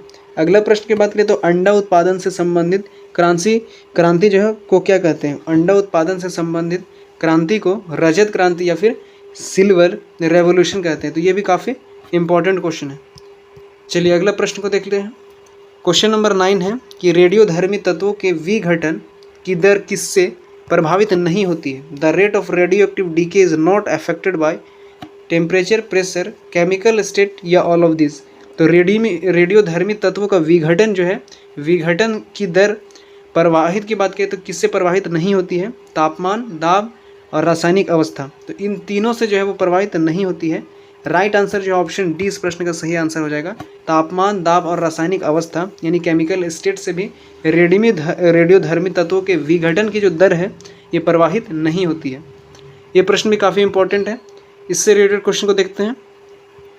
पहला प्रश्न है कि रेडियोधर्मी तत्वों के विघटन यानी रेडियो एक्टिव डीके जो है की दर तापमान, टेम्परेचर, प्रेशर और केमिकल स्टेट में से किसी से भी प्रभावित नहीं होती है। इसका महत्वपूर्ण तथ्य देख लेते हैं। नाभिकीय प्रक्रिया क्या है? तो रेडियोधर्मी क्षय एक नाभिकीय घटना, न्यूक्लियर फिनोमेनन है। इसका अर्थ है कि परमाणु के केंद्रक न्यूक्लियस के भीतर होती है। स्वतंत्रता का कारण इसका क्या है? ये भी इम्पोर्टेंट है क्योंकि यह प्रक्रिया बाहरी कारकों जैसे तापमान, दाब या रासायनिक अभिक्रियाओं से पूरी तरह स्वतंत्र होती है, इसलिए इसे स्वप्रेरित स्पॉन्टेनियस प्रक्रिया माना जाता है। यह केवल समय और उस तत्व की अर्ध आयु हाफ लाइफ पर निर्भर करती है। अर्थ इसका क्या है? अर्थ की बात करें तो आप इसे कितना भी गर्म कर दें, ठंडा करें या किसी रासायनिक यौगिकों में बदल दें, उस रेडियोधर्मी पदार्थ के नाभिक के टूटने की जो गति है वो बिल्कुल वैसी ही बनी रहेगी। तो इसका अर्थ जो है ये भी काफ़ी महत्वपूर्ण हो जाता है। चलिए इस प्रश्न से रिलेटेड जितने वन लाइनर क्वेश्चन बन सकते हैं उन सभी को कवर अप करेंगे जो कि एग्जाम के दृष्टिकोण से बहुत ही महत्वपूर्ण है। पहला क्वेश्चन है कि अर्ध आयु यानी कि हाफ लाइफ क्या है? क्वेश्चन बन सकता है कि अर्ध आयु क्या है? तो वह समय जिसमें किसी रेडियोधर्मी पदार्थ के परमाणुओं की संख्या घटकर आधी रह जाती है, तो ये अर्ध आयु है, that is called half life. तो ये भी इम्पोर्टेंट है। रेडियोधर्मिता यानी रेडियो एक्टिविटी की खोज किसने की थी? रेडियोधर्मिता की खोज जो है ये हेनरी बेक्यूरेल द्वारा किया गया था। और रेडियोधर्मी का जो एसआई इकाई जो है ये बेक्यूरेल ही होता है। अगला प्रश्न है कि रेडियोधर्मी पदार्थ से उत्सर्जित होने वाली मुख्य किरणें कौन सी है? रेडियोधर्मी पदार्थ से उत्सर्जित होने वाले मुख्य किरणें जो है ये अल्फ़ा, बीटा और गामा है। अल्फ़ा, बीटा और गामा जो है ये किरणें उत्सर्जित रेडियोधर्मी पदार्थ से होती है। अगला प्रश्न है रेडियोधर्मिता मापने की इकाई क्या है? तो रेडियोधर्मिता मापने का जो इकाई है, यूनिट है, ये क्यूरी या बेक्यूरेल है। क्यूरी या बेक्यूरेल है रेडियोधर्मिता मापने की इकाई। तो ये भी क्वेश्चन काफ़ी इंपॉर्टेंट है। अगला प्रश्न है कि कार्बन डेटिंग का उपयोग किसके लिए किया जाता है? कार्बन डेटिंग का उपयोग जो है मुख्य रूप से जीवाश्मों और पुरानी वस्तुओं की आयु को ज्ञात करने के लिए कार्बन डेटिंग का उपयोग किया जाता है। अगला प्रश्न है कि क्या गामा किरणें का वेग प्रकाश के वेग के समान होता है? तो गामा जो किरणें होती हैं, अल्फ़ा, बीटा और गामा जो 3 किरणें होते हैं जो कि रेडियोधर्मी पदार्थ से उत्सर्जित होने वाले ये तीनों मुख्य किरणें हैं। तो गामा किरणें जो है, गामा किरणें का वेग जो है, गामा किरणें का वेग प्रकाश के वेग के समान होता है। ये भी काफ़ी इंपॉर्टेंट है। गामा किरणें और वेग जो है यानी वेलोसिटी, प्रकाश के वेग जो लाइट का जो वेलोसिटी है उसके समान होता है। तो ये भी काफ़ी इंपॉर्टेंट प्रश्न है। चलिए अब अगला प्रश्न है, क्वेश्चन नंबर 10 है। इस प्रश्न का जवाब कमेंट बॉक्स में दीजिएगा। निम्नलिखित में से कौन सा उपकरण प्रत्यावर्ती धारा एसी को दिष्ट धारा यानी डायरेक्ट करंट में परिवर्तित करता है? आप सभी को पता है कि एसी का मतलब अल्टरनेटिंग करंट इसका फुल फॉर्म है और डीसी का मतलब डायरेक्ट करंट। ये दोनों काफ़ी इंपॉर्टेंट है क्वेश्चन और फुल फॉर्म भी काफ़ी महत्वपूर्ण है। तो डीसी करंट यानी कि डायरेक्ट करंट में परिवर्तित करता है। विच device convert AC into DC? Transformer, generator, rectifier या इन्वर्टर? तो रेक्टिफायर जो है ये एसी को, अल्टरनेटिंग करंट को डायरेक्ट करंट में परिवर्तित कर देता है। ये रेक्टिफायर एक डिवाइस है। तो ये काफ़ी इंपॉर्टेंट है। रेक्टिफायर जो इस प्रश्न का सही जवाब हो जाएगा। राइट आंसर जो है ऑप्शन सी इस प्रश्न का सही जवाब है। अब चलिए इस प्रश्न से रिलेटेड सभी महत्वपूर्ण तथ्य और वन लाइनर प्रश्नों को कवर अप करते हैं जो कि एग्जाम के दृष्टिकोण से बहुत ही महत्वपूर्ण है। प्रत्यावर्ती धारा यानी कि अल्टरनेटिंग करंट की बात करें, अल्टरनेटिंग करंट को दिष्ट धारा डायरेक्ट करंट में परिवर्तित करने वाले उपकरण को रेक्टिफायर कहा जाता है। तो ये प्रश्न यहाँ से बन सकता है। अगला प्रश्न है कि रेक्टिफायर यह आमतौर पर डायोड का उपयोग करके बनाया जाता है। डायोड एक ऐसा इलेक्ट्रॉनिक घटक है जो धारा को केवल एक ही दिशा में बहने देता है। इन्वर्टर की बात करें तो इन्वर्टर जो है या रेक्टिफायर का उल्टा काम करता है। इन्वर्टर जो है ये डीसी से एसी में परिवर्तित करता है। तो ये भी काफ़ी इंपॉर्टेंट है। इन्वर्टर जितने भी जो कि घरों में लगे रहते हैं, दुकानों में रहते हैं, इन्वर्टर का कार्य है कि डायरेक्ट करंट डीसी करंट को अल्टरनेटिंग करंट में बदलता है, एक्सचेंज कर देता है। तो ये रेक्टिफायर का उल्टा काम करता है। यह जो है डीसी को एसी में बदल देता है। ट्रांसफार्मर क्या है? ट्रांसफार्मर जो है यह एसी वोल्टेज के स्तर को घटाने यानी कि स्टेप डाउन या बढ़ाने स्टेप अप का काम करता है। यह धारा का प्रकार एसी या डीसी को नहीं बदलता, बल्कि यह सिर्फ जो है ट्रांसफार्मर या वोल्टेज का जो स्तर है वो घटाने या फिर बढ़ाने का कार्य करता है ट्रांसफार्मर। तो ये भी काफ़ी इंपॉर्टेंट है। जनरेटर की बात करें तो ये भी काफ़ी इंपॉर्टेंट है। जनरेटर की बात करें तो जनरेटर यह एक यांत्रिक ऊर्जा यानी मैकेनिकल एनर्जी को ये इलेक्ट्रिकल एनर्जी में कन्वर्ट करता है, परिवर्तित करता है। तो ये भी काफ़ी महत्वपूर्ण है।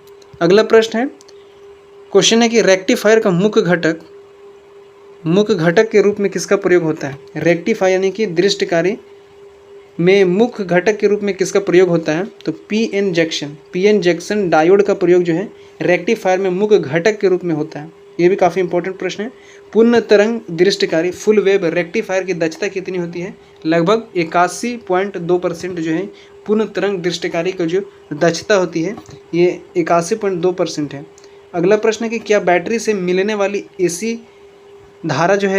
वाली धारा एसी होती है या डीसी? तो बैटरी जो धारा मिलती है, जो करंट मिलता है वो डीसी होता है, डायरेक्ट करंट। जितने भी बैटरी हैं उन सभी से बैटरी से जितने भी धारा करंट मिलते हैं वो सभी डीसी या डायरेक्ट करंट है। अगला प्रश्न है, भारत में घरों में आने वाली एसी की आवृत्ति यानी फ्रीक्वेंसी जो है कितनी होती है? मोस्ट इंपॉर्टेंट क्वेश्चन है कि भारत में घरों में आने वाली अल्टरनेटिंग करंट की आवृत्ति फ्रीक्वेंसी कितनी होती है? तो भारत में जो भी घर में जो करंट आता है अल्टरनेटिंग करंट, एसी करंट, वो 50 हर्ट्ज का होता है। जबकि अमेरिका की बात करें तो अमेरिका में यह 60 हर्ट्ज को देखने को मिलता है। तो ये भी काफ़ी इम्पॉर्टेंट है। अमेरिका में जो है ये 60 हर्ट्ज देखने को मिलता है, जबकि भारत में ये 50 हर्ट्ज है। तो ये भी काफ़ी इंपॉर्टेंट है, इसे भी याद रखना है। अगला प्रश्न है कि ट्रांसफार्मर किस सिद्धांत पर कार्य करता है? चलिए अगला प्रश्न है, क्वेश्चन नंबर 11 है कि मानव शरीर में मास्टर ग्लैंड जो है किसे कहा जाता है? Which gland is known as the master gland of the human body? तो मानव शरीर में जो मास्टर ग्लैंड जो है किसे कहा जाता है? थायराइड ग्लैंड को, एड्रिनल ग्लैंड, पिट्यूटरी ग्लैंड या पीनियल ग्लैंड? तो मानव शरीर में जो मास्टर ग्लैंड कहा जाता है ये पिट्यूटरी ग्लैंड को कहा जाता है। राइट आंसर जो है ऑप्शन सी इस प्रश्न का सही जवाब है। चलिए अब इस प्रश्न से रिलेटेड सभी महत्वपूर्ण तथा वन लाइनर क्वेश्चन को कवर अप करते हैं जो कि एग्जाम के दृष्टिकोण से महत्वपूर्ण है। पहला क्वेश्चन है कि मानव शरीर में पिट्यूटरी ग्रंथि यानी पिट्यूटरी ग्लैंड को मास्टर ग्रंथि कहा जाता है। पहला क्वेश्चन यहाँ से ये बन सकता है। कारण इसका क्या है? इसे मास्टर ग्रंथि इसलिए कहा जाता है क्योंकि यह अन्य महत्वपूर्ण अंतःस्रावी ग्रंथियों जैसे थायराइड ग्लैंड, एड्रिनल ग्लैंड और जनन ग्रंथियों की गतिविधियों को नियंत्रित करने वाले हार्मोन्स स्रावित करती है। स्थिति इसका क्या है? यह ग्रंथि मस्तिष्क के आधार पर सेला टर्सिका नामक हड्डी के गड्ढे में स्थित होती है मुख्य रूप से। इसलिए जो है ये जो ग्रंथि है ये बहुत ही महत्वपूर्ण हो जाती है और इसकी स्थिति जो है ये ग्रंथि मस्तिष्क के आधार जो है ये बेस सेला टर्सिका नामक हड्डी के गड्ढे में स्थित होती है मुख्य रूप से। तो ये स्थिति भी इसका काफ़ी महत्वपूर्ण है। चलिए अब इसके आकार के बारे में बात करते हैं। तो आकार में मटर के दाने जितनी जो है छोटी होती है, मटर के दाने के जितनी छोटी होती है, लेकिन शरीर के विकास और चयापचय, मेटाबॉलिज्म और रक्तचाप को विनियमित करने में इसकी भूमिका बहुत ही बड़ी होती है। तो ये भी काफ़ी इम्पोर्टेंट है। इसकी एक आकार जो होती है यानी पिट्यूटरी ग्लैंड की जो आकार होती है पिट्यूटरी ग्रंथि की, इसका आकार एक मटर के दाने के बराबर होता है। चलिए अब अगला देखते हैं। इस प्रश्न से रिलेटेड सभी वन लाइनर क्वेश्चन को कवर अप करते हैं। पहला प्रश्न है कि पिट्यूटरी ग्रंथि को नियंत्रित करने वाली सुपर मास्टर ग्रंथि कौन सी है? तो पिट्यूटरी ग्लैंड को भी जो नियंत्रित करने वाली सुपर मास्टर ग्रंथि जो है ये हाइपोथैलेमस है। हाइपोथैलेमस ग्रंथि जो है ये सुपर मास्टर ग्रंथि है जो कि पिट्यूटरी ग्रंथि को भी नियंत्रित करती है। ये भी काफ़ी इंपॉर्टेंट है। अगला प्रश्न है कि थायरोक्सिन हार्मोन किस ग्रंथि से निकलता है? थायरोक्सिन हार्मोन जो है ये थायराइड ग्रंथि से निकलता है। लड़ो या उड़ो, अगला प्रश्न है कि लड़ो और उड़ो यानी कि फाइट और फ्लाइट हार्मोन जो है किस ग्रंथि से निकलता है?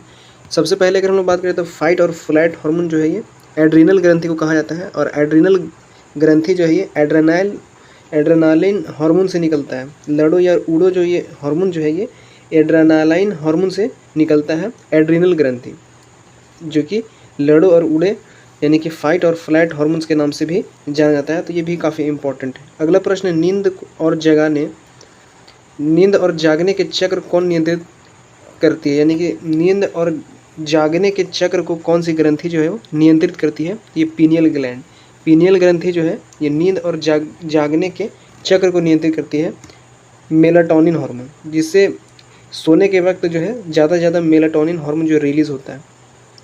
अगला प्रश्न की बात करें तो शरीर की सबसे बड़ी अंतःस्रावी ग्रंथि कौन सी है? तो शरीर की सबसे बड़ी अंतःस्रावी ग्रंथि यानी कि इंडोक्राइन ग्लैंड की बात करें तो ये थायराइड ग्रंथि हो जाएगा, जो कि शरीर की सबसे बड़ी अंतःस्रावी ग्रंथि है। और थायराइड ग्रंथि जो है जहाँ से थायरोक्सिन हार्मोन निकलता है, रिलीज होता है, और थायराइड ग्रंथि जो है ये गले में पाया जाता है। तो ये भी काफ़ी इंपॉर्टेंट है इसकी स्थिति। चलिए अगला प्रश्न है, क्वेश्चन नंबर 12 है। चीज़ों को हम थोड़ा स्पीड लेके चलेंगे क्योंकि ज़्यादा प्रश्नों को कवर अप करना है और एग्ज़ाम भी काफ़ी नज़दीक है। तो जितने भी क्षेत्रीय कार्यकर्ता वाले साथी हैं वो सभी के लिए सेशन जो है काफ़ी महत्वपूर्ण है और क्वेश्चन यहाँ से अवश्य देखने को मिलेंगे। चलिए अगला प्रश्न है कि निम्नलिखित में से कौन सा विटामिन जो है रक्त के थक्के जमने के लिए आवश्यक है? रक्त के थक्के जमने के लिए आवश्यक विटामिन इनमें से कौन सा है? Which vitamin is essential for blood clotting? तो ये क्वेश्चन मैं पहले भी करवा चुका हूँ, शायद दूसरा या पहला सेट में मैं करवाया था। ब्लड क्लॉटिंग के लिए जो विटामिन आवश्यक है ये विटामिन के है। राइट आंसर जो ऑप्शन डी इस प्रश्न का सही जवाब है, विटामिन के। विटामिन ए की बात करें तो विटामिन ए की जो कमी से जो आँखों का जो होता है, यानी कि आँखों का रोग जो है विटामिन ए की कमी से आँखों में नुकसान देखने को मिलता है, इसलिए प्रचुर मात्रा में विटामिन ए का शरीर में होना भी आवश्यक है। विटामिन डी की अगर हम लोग बात करें तो विटामिन डी जो है ये मुख्य रूप से सूर्य से प्राप्त होता है, यानी कि जो सनलाइट है उससे प्राप्त होता है विटामिन डी, जो कि हमारे शरीर के लिए काफ़ी महत्वपूर्ण होता है। चलिए अब इससे रिलेटेड क्वेश्चन देखते हैं, उन सभी के बारे में बात करेंगे और जितने भी विटामिन से क्वेश्चन बन सकते हैं उन सभी को कवर अप करेंगे। जितने भी विटामिन से क्वेश्चन बन सकते हैं उन सभी को कवर अप करेंगे। इसमें पहला है कि वसा में घुलनशील विटामिन की बात कर ले। वसा में घुलनशील विटामिन कौन कौन से हैं? वसा में घुलनशील यानी कि फैट सोल्यूबल विटामिन की बात करें तो फैट यानी कि वसा में घुलनशील विटामिन जो है इसका एक ट्रिक मैंने बताया था कि ए डी ई और के, ए D E K ADEK, vitamin A, vitamin D, vitamin E और विटामिन के, ये वसा में घुलनशील विटामिन है। ये शरीर में वसा ऊतकों में जमा हो सकते हैं, ये जमा हो सकते हैं, जबकि जो जल में घुलनशील विटामिन जो होता है वो जमा नहीं होते हैं। ठीक है, तो ये दोनों बहुत ही महत्वपूर्ण है। विटामिन ए, डी, ई और के जो है ये शरीर में वसा में ऊतकों में जमा हो सकते हैं और ये फैट सोल्यूबल विटामिन होता है। विटामिन ए की बात कर ले, विटामिन और इसके मुख्य कार्य दोनों की बात हम लोग करेंगे। विटामिन ए की बात करें तो ये आँखों की रोशनी के लिए आवश्यक होता है। त्वचा के स्वास्थ्य और प्रतिरक्षा प्रणाली को मजबूत रखने के लिए विटामिन ए की आवश्यकता होती है। विटामिन डी की बात करें, विटामिन डी का मुख्य कार्य की बात करें तो विटामिन डी हड्डी और दांतों की मजबूती के लिए कैल्शियम के अवशोषण में सहायक होता है। विटामिन ई की बात करें तो विटामिन ई जो एक शक्तिशाली एंटीऑक्सीडेंट के रूप में कोशिकाओं की रक्षा और त्वचा के स्वास्थ्य के लिए जो है ये आवश्यक होता है। विटामिन के की अगर हम लोग बात करें, विटामिन के जो है रक्त का थक्का जमने के लिए यानी कि ब्लड क्लॉटिंग और हड्डियों के चयापचय मेटाबॉलिज्म में महत्वपूर्ण भूमिका निभाती है। तो ये भी काफ़ी इंपॉर्टेंट है। फैट सोल्यूबल विटामिन अगर क्वेश्चन में पूछा जाए तो विटामिन ए, डी और विटामिन ई और के, ए डी ई के जो है ये विटामिन ए, डी, ई के जो ये 4 विटामिन है ये फैट सोल्यूबल विटामिन है, यानी कि वसा में घुलनशील विटामिन है। तो ये काफ़ी इंपॉर्टेंट है। चलिए अब जो जल में घुलनशील विटामिन है उन सभी के बारे में बात करते हैं। पहले तो ये याद रखना है कि जल में घुलनशील विटामिन अगर क्वेश्चन में पूछा जाए तो विटामिन बी और विटामिन सी जो है ये जल में घुलनशील विटामिन है। ये 2 ही विटामिन है, विटामिन बी और विटामिन सी। तो ये भी काफ़ी इंपॉर्टेंट है। ये जो है शरीर में जमा नहीं होते हैं, इन्हें जो है नियमित आहार लेना जरूरी होता है। इस शरीर में जमने वाली विटामिन जो है ये नहीं है। जल में घुलनशील विटामिन जो है शरीर में जमा नहीं होते, इन्हें नियमित आहार से लेना ही जरूरी होता है। ठीक है, विटामिन और मुख्य कार्य दोनों की बात करते हैं। सबसे पहले विटामिन B1 की बात करें तो इसका जो है विटामिन B1 को थायमिन भी कहा जाता है और इसका मुख्य कार्य जो है ये कार्बोहाइड्रेट को ऊर्जा में बदलने और तंत्रिका तंत्र यानी कि नर्वस सिस्टम के लिए भी ये आवश्यक होता है। विटामिन B2 की बात करें तो राइबोफ्लेविन जो है विटामिन B2 को कहा जाता है राइबोफ्लेविन, यह जो है ऊर्जा उत्पादन और कोशिकाओं के विकास के लिए जो है ये आवश्यक होता है। विटामिन B3 की बात करें तो विटामिन B3 जो है इसे नियासिन भी कहा जाता है। ये पाचन तंत्र, त्वचा और तंत्रिकाओं के स्वास्थ्य के लिए आवश्यक होता है। विटामिन B5 की बात करें तो विटामिन B5 जो है इसे पेंटोथेनिक एसिड भी कहा जाता है। यह मुख्य रूप से हार्मोन निर्माण और ऊर्जा उत्पादन के लिए जो है ये आवश्यक होता है। अगला देखेंगे तो विटामिन B6 की बात करें तो विटामिन B6 का मस्तिष्क के विकास और लाल रक्त कोशिकाओं के निर्माण के लिए आवश्यक होता है विटामिन B6। अगला देखेंगे तो विटामिन B7 की बात करें तो विटामिन B7 जिसे बायोटिन भी कहा जाता है, जो कि बालों, त्वचा और नाखूनों के स्वास्थ्य के लिए जो है ये आवश्यक होता है विटामिन B7। अगला प्रश्न के देखेंगे तो विटामिन B9। विटामिन B9 जो है ये फॉलेट होता है, कोशिकाओं के विभाजन और DNA संश्लेषण के लिए जो है ये गर्भावस्था में भी विशेष भूमिका निभाता है विटामिन B9। ये फॉलेट विटामिन B9 का जो रासायनिक नाम है इसे फॉलेट कहा जाता है और ये कोशिकाओं के विभाजन और DNA संश्लेषण के लिए गर्भावस्था में भी जो है विशेष भूमिका निभाता है, इसलिए ये बहुत ही ज़रूरी रहता है और ये भी इम्पॉर्टेंट है। तो जितने भी विटामिन हैं, विटामिन से रिलेटेड जल में घुलनशील विटामिन, विटामिन B और विटामिन C, वसा में घुलनशील vitamin, vitamin A, D, E और K, तो ये भी काफ़ी इंपॉर्टेंट है। विटामिन से जितने क्वेश्चन बने जा सकते हैं उन सभी को हम लोग कवर अप कर लिए हैं। बाकी जितने वन लाइनर क्वेश्चन पूछे जाते हैं उन सभी को कवर अप करते हैं और तथ्य की हम लोग बात कर लेते हैं। चलिए पहला अगर और जो 2 विटामिन छूट रहे हैं उन सभी को भी कवर अप करते हैं। पहला जो विटामिन B12, विटामिन B12 जो है ये तंत्रिका तंत्र की कार्य प्रणाली और लाल रक्त कोशिकाओं के निर्माण के लिए जो है ये आवश्यक होता है। विटामिन विटामिन C की बात करें तो विटामिन C की बात करें तो विटामिन C का जो रासायनिक नाम है ये एस्कॉर्बिक एसिड भी विटामिन C को कहा जाता है। ये प्रतिरक्षा प्रणाली को मजबूत करना इसका कार्य होता है, कोलेजन निर्माण करना, त्वचा और घाव को भरना और आयरन के अवशोषण यानी एब्जॉर्प्शन के लिए भी ये आवश्यक हो जाता है। और विटामिन C की कमी से जो है शरीर में मुख्य रूप से स्कर्वी रोग जो है देखने को मिलता है, तो ये भी काफ़ी इंपॉर्टेंट है और क्वेश्चन पूछे जा सकते हैं। चलिए अब इससे रिलेटेड जो है अगला प्रश्न देख लेते हैं। क्वेश्चन है कि ध्वनि तरंगे किस प्रकार की तरंगे होती हैं।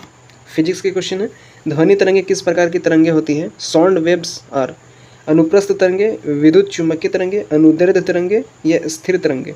तो ध्वनि तरंगे जो है ये एक अनुदैर्ध्य तरंगे होते हैं, लॉन्गिट्यूडिनल वेव होते हैं। राइट आंसर जो है ऑप्शन C इस प्रश्न का सही जवाब है। ध्वनि तरंगे एक अनुदैर्ध्य तरंगे होते हैं। चलिए इससे प्रश्न से रिलेटेड सभी इंपॉर्टेंट फैक्ट और जितने भी वन लाइनर क्वेश्चन बन सकते हैं उन सभी को कवर अप करते हैं, जो कि एग्जाम के दृष्टिकोण से इंपॉर्टेंट है और क्वेश्चन यहाँ से बनते हैं। ध्वनि तरंगे से क्वेश्चन बनते हैं और बने जा सकते हैं, ठीक है। ध्वनि तरंगे की बात करें, ध्वनि तरंगे अनुदैर्ध्य तरंगे यानी कि लॉन्गिट्यूडिनल वेव्स होती हैं। अनुदैर्ध्य तरंगे क्या है, तो इन तरंगों में माध्यम के कण जो है तरंग की दिशा के समानांतर यानी कि पैरेलल आगे पीछे कंपन करते हैं। ध्वनि तरंगों का संचरण संपीड़न जो है ये कंप्रेशन और विरलन यानी कि रेयरफेक्शन के रूप में होता है। ध्वनि तरंगे जो संचरण जो है संपीड़न, कंप्रेशन और रेयरफेक्शन के रूप में होता है। अनुदैर्ध्य तरंगे जो है माध्यम कण जो है ये समानांतर यानी कि पैरेलल रूप से आगे पीछे कंपन करते हैं, तो ये भी काफ़ी इंपॉर्टेंट है। यांत्रिक तरंगे की बात करें तो यांत्रिक तरंगे जो है ध्वनि, इसमें क्या होता है, यांत्रिक तरंगे जो है यह ध्वनि एक यांत्रिक तरंग यानी मैकेनिकल वेव भी है, जिसका अर्थ है कि इसे संचरण के लिए माध्यम जैसे हवा, पानी या ठोस की आवश्यकता होती है। यह निर्वात में यानी कि वैक्यूम में नहीं चल सकती। ध्वनि जो है ये निर्वात में इसलिए नहीं चल पाती है क्योंकि मध्यम का अभाव होता है। आगे देखेंगे अगला प्रश्न है, तुलना की बात करें तो यानी कि प्रकाश तरंगे अनुप्रस्थ होती हैं यानी कि ट्रांसवर्स होती हैं और उन्हें जो है माध्यम की आवश्यकता नहीं होती है, इसलिए वे निर्वात में भी यात्रा कर सकती हैं। इसका मतलब क्या है कि जो ध्वनि तरंगे होते हैं वो निर्वात में यात्रा नहीं कर सकते, लेकिन जो लाइट जो होते हैं यानी कि प्रकाश तरंगे जो होते हैं ये निर्वात में भी यात्रा कर सकते हैं, क्योंकि इन्हें किसी भी माध्यम की आवश्यकता नहीं होती है। इसीलिए प्रकाश तरंगे जो है ये निर्वात में भी यात्रा कर सकते हैं, जबकि ध्वनि तरंगे जो निर्वात में यात्रा नहीं कर सकते। ध्वनि तरंगों को यात्रा करने के लिए या तो ठोस या फिर द्रव या फिर गैस की आवश्यकता होती है, ठीक है। चलिए अगला प्रश्न है कि गति, वन लाइनर क्वेश्चन है, ये भी काफ़ी इंपॉर्टेंट है कि ध्वनि की गति सबसे अधिक किस में होती है। क्वेश्चन पूछा जा सकता है कि ध्वनि की गति सबसे अधिक किस में होती है, तो ये ठोस अवस्था में सबसे अधिक होती है, ठोस के बाद द्रव में, और द्रव के बाद जो है वो गैस अवस्था में होती है। तो सबसे ज़्यादा अगर पूछा जाए सबसे अधिक किस में होती है, तो ये ठोस अवस्था में जो है ध्वनि की गति जो सबसे अधिक होती है। अगला प्रश्न है कि ध्वनि निर्वात यानी कि वैक्यूम में क्यों नहीं चल सकती, तो क्योंकि संचरण के लिए कणों के कंपन की आवश्यकता होती है, जो कि पैरेलल रूप से होती है, और ध्वनि जो है निर्वात में इसलिए नहीं चल सकती है क्योंकि मध्यम के अभाव का कारण होता है। तो ये भी काफ़ी इम्पोर्टेंट है। अगला प्रश्न देखेंगे, ध्वनि का कौन सा गुण जो है इसकी तीक्ष्णता यानी कि पिच निर्धारित करती है। ध्वनि का कौन सा गुण जो है इसकी तीक्ष्णता निर्धारित करती है, तो ये आवृत्ति यानी कि फ्रीक्वेंसी जो है ये ध्वनि का गुण इसकी तीक्ष्णता को निर्धारित कर देती है। ये भी काफ़ी इंपॉर्टेंट क्वेश्चन है। अगला प्रश्न है कि ध्वनि की तीव्रता किस इकाई में मापी जाती है। ध्वनि की तीव्रता जो है यानी जो तीक्ष्णता है, ध्वनि की तीव्रता जो है किस इकाई में मापी जाती है, तो ये डेसिबल में। ध्वनि को जो मापा जाता है ये डेसिबल यूनिट में मापा जाता है। ये भी काफ़ी इंपॉर्टेंट क्वेश्चन है। अगला प्रश्न है कि मनुष्य किन आवृत्तियों यानी कि फ्रीक्वेंसी रेंज की ध्वनि सुन सकता है। तो मनुष्य की बात करें तो ये जो है 20 हर्ट्ज से लेके 20,000 हर्ट्ज के तरंगे तक जो है ये सुन सकता है मनुष्य।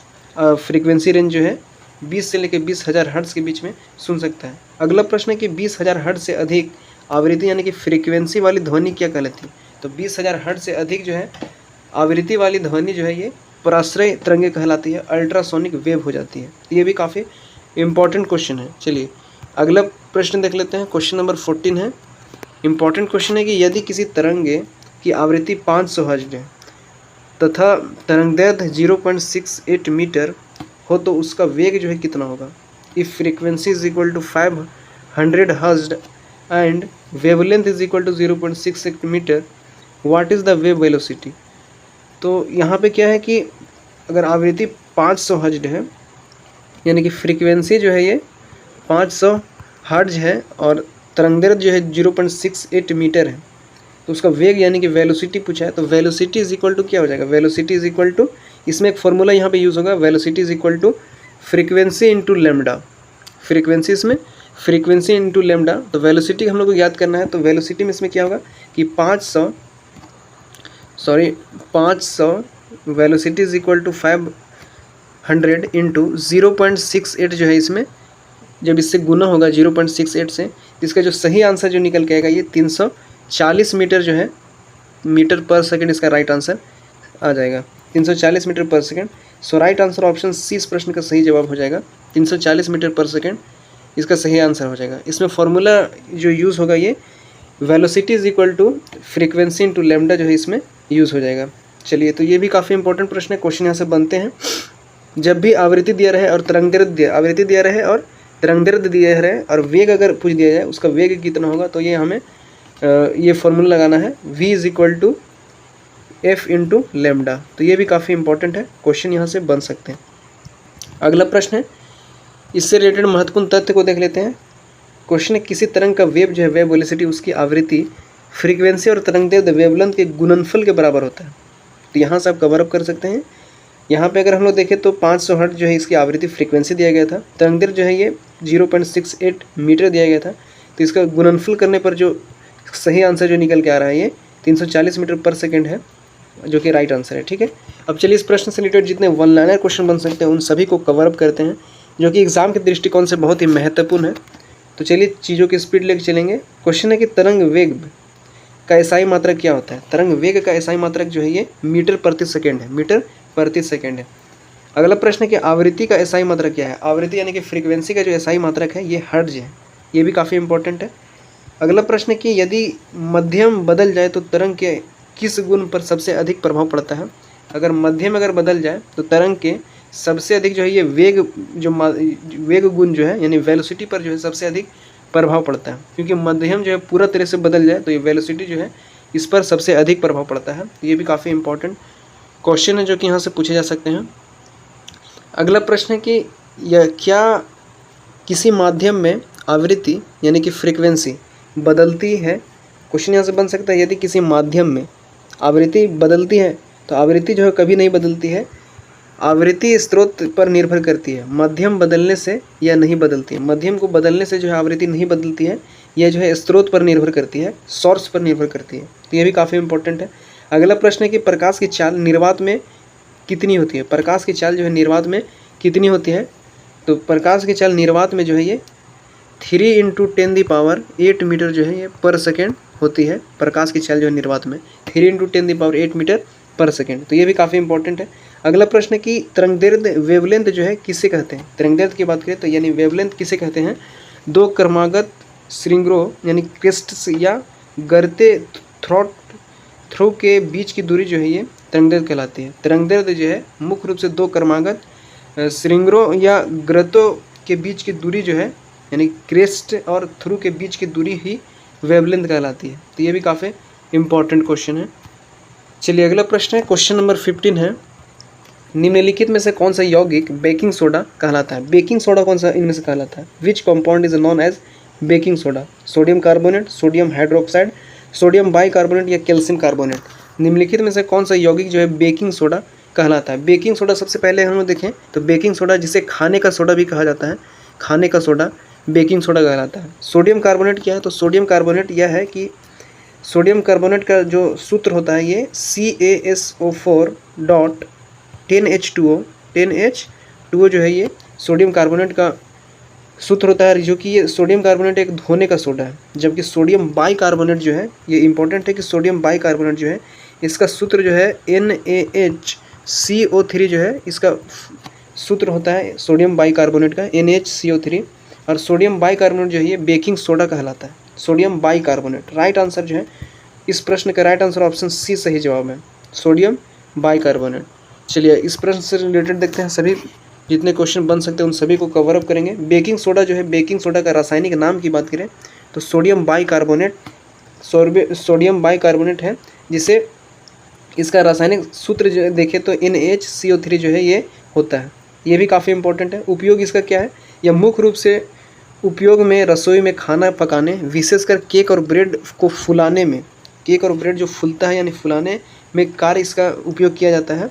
जब इसे गर्म किया जाता है तो या किसी अम्लीय पदार्थ के साथ मिलाया जाता है, गर्म किया जाता है अथवा किसी अम्लीय पदार्थ के साथ यानी कि एसिडिक पदार्थ के साथ मिलाया जाता है तो कार्बन डाइऑक्साइड यानी CO2 जो है गैस छोड़ता है, जिससे भोजन हल्का और स्पंजी हो जाता है। यानी कि स्पंजी का मतलब यह है कि कोई भी जो भोजन है वो खिंचाव टाइप का होता है, वो दैट इज़ कॉल्ड स्पंजी। तो ये भी काफ़ी इंपॉर्टेंट है। ये CO2 गैस छोड़ता है और भोजन जो है हल्का और स्पंजी हो जाता है। अगला है कि इसका उपयोग और भी है। यह एक हल्के एंटीसेप्टिक के रूप में और पेट की अम्लता एसिडिटी को कम करने के लिए एंटासिड के रूप में भी उपयोग किया जाता है। तो ये भी काफ़ी इंपॉर्टेंट है। अगला प्रश्न है कि सोडियम कार्बोनेट का जो सूत्र है, रासायनिक सूत्र Na2CO3.10H2O जो है ये इसका रासायनिक सूत्र होता है सोडियम कार्बोनेट का। इसे धोने का सोडा, वॉशिंग सोडा भी कहा जाता है सोडियम कार्बोनेट का। चलिए इस प्रश्न से रिलेटेड जितने वन लाइनर क्वेश्चन बन सकते हैं उन सभी को कवर अप करते हैं। पहला क्वेश्चन है कि खाने के सोडे को गर्म करने पर कौन सी गैस निकलती है। तो खाने के सोडे को जब यानी सोडियम बाइकार्बोनेट को जब गर्म किया जाता है तो उससे गैस जो है कार्बन डाइऑक्साइड यानी CO2 गैस जो है रिलीज होती है, निकलती है। अगला प्रश्न है कि धोने के सोडे का रासायनिक नाम क्या है। धोने के सोडे का रासायनिक नाम जो है सोडियम कार्बोनेट डेकाहाइड्रेट है, सोडियम कार्बोनेट डेकाहाइड्रेट। तो ये भी काफ़ी इंपॉर्टेंट है। अगला प्रश्न है कि विरंजक चून ब्लीचिंग पाउडर का रासायनिक नाम क्या है। तो विरंजक चून यानी कि ब्लीचिंग पाउडर का जो रासायनिक नाम है ये कैल्शियम ऑक्सीक्लोराइड है, कैल्शियम ऑक्सीक्लोराइड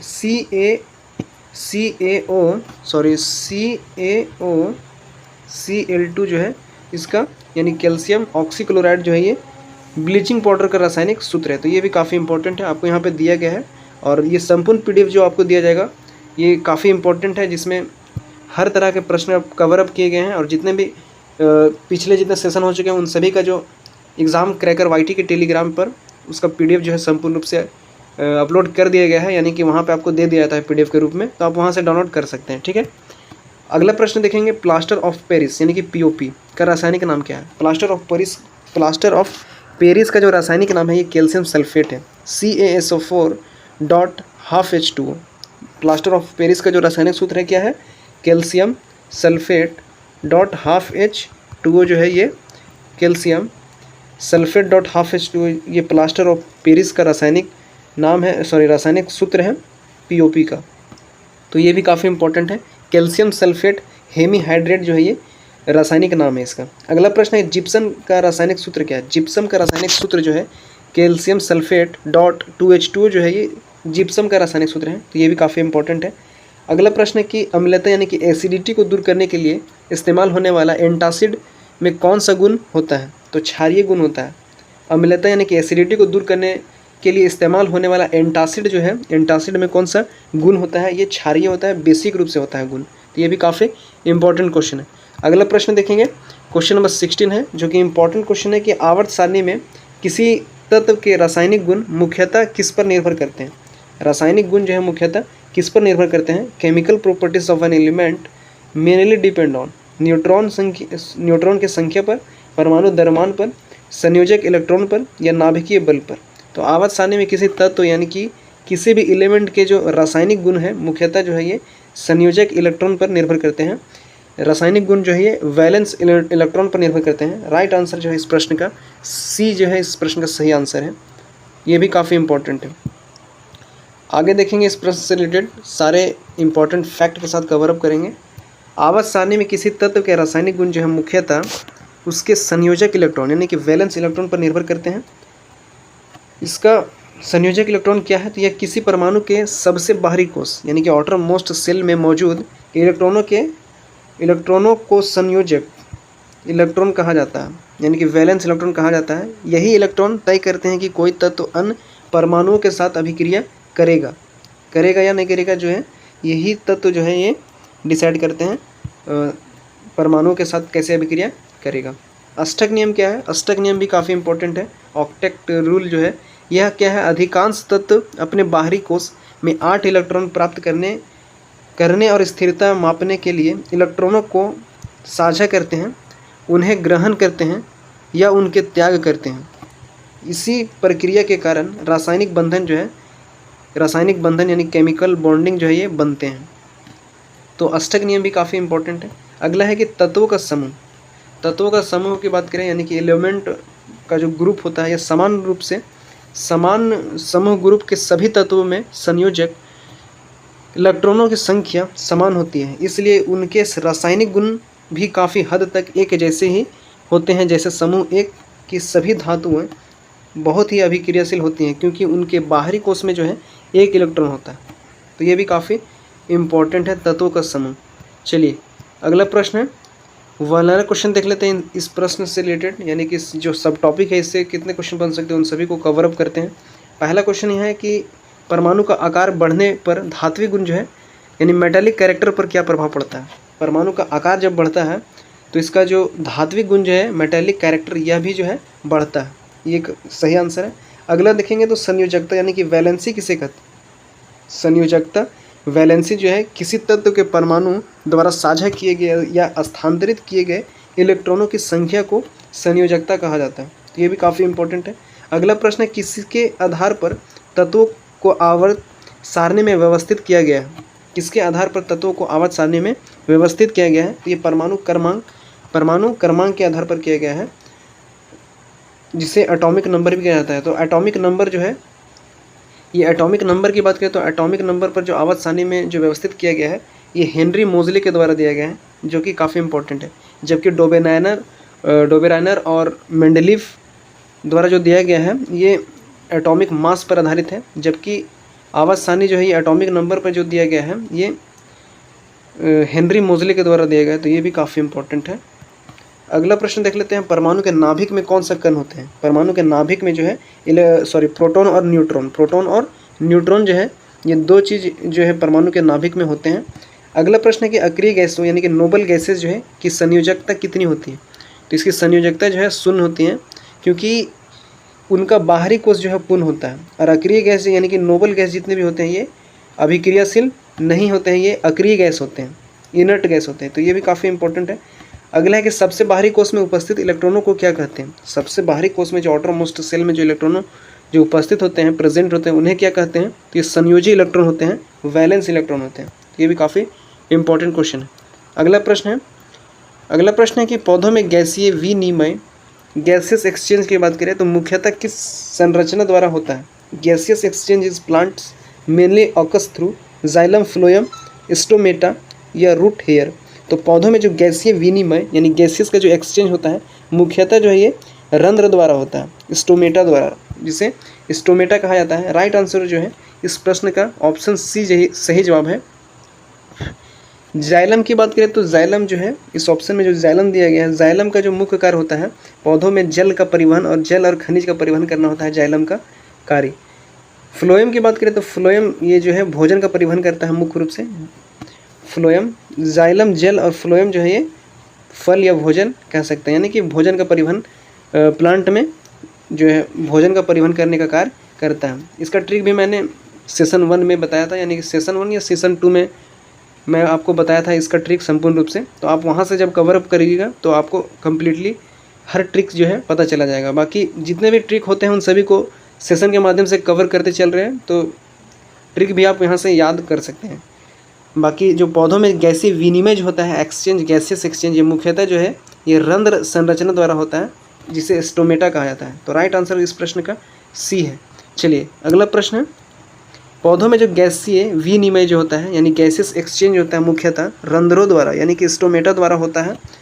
रंध्र क्या है, तो रंध्र वे पत्तियाँ की सतह पर पाए जाने वाली सूक्ष्म छिद्र होते हैं।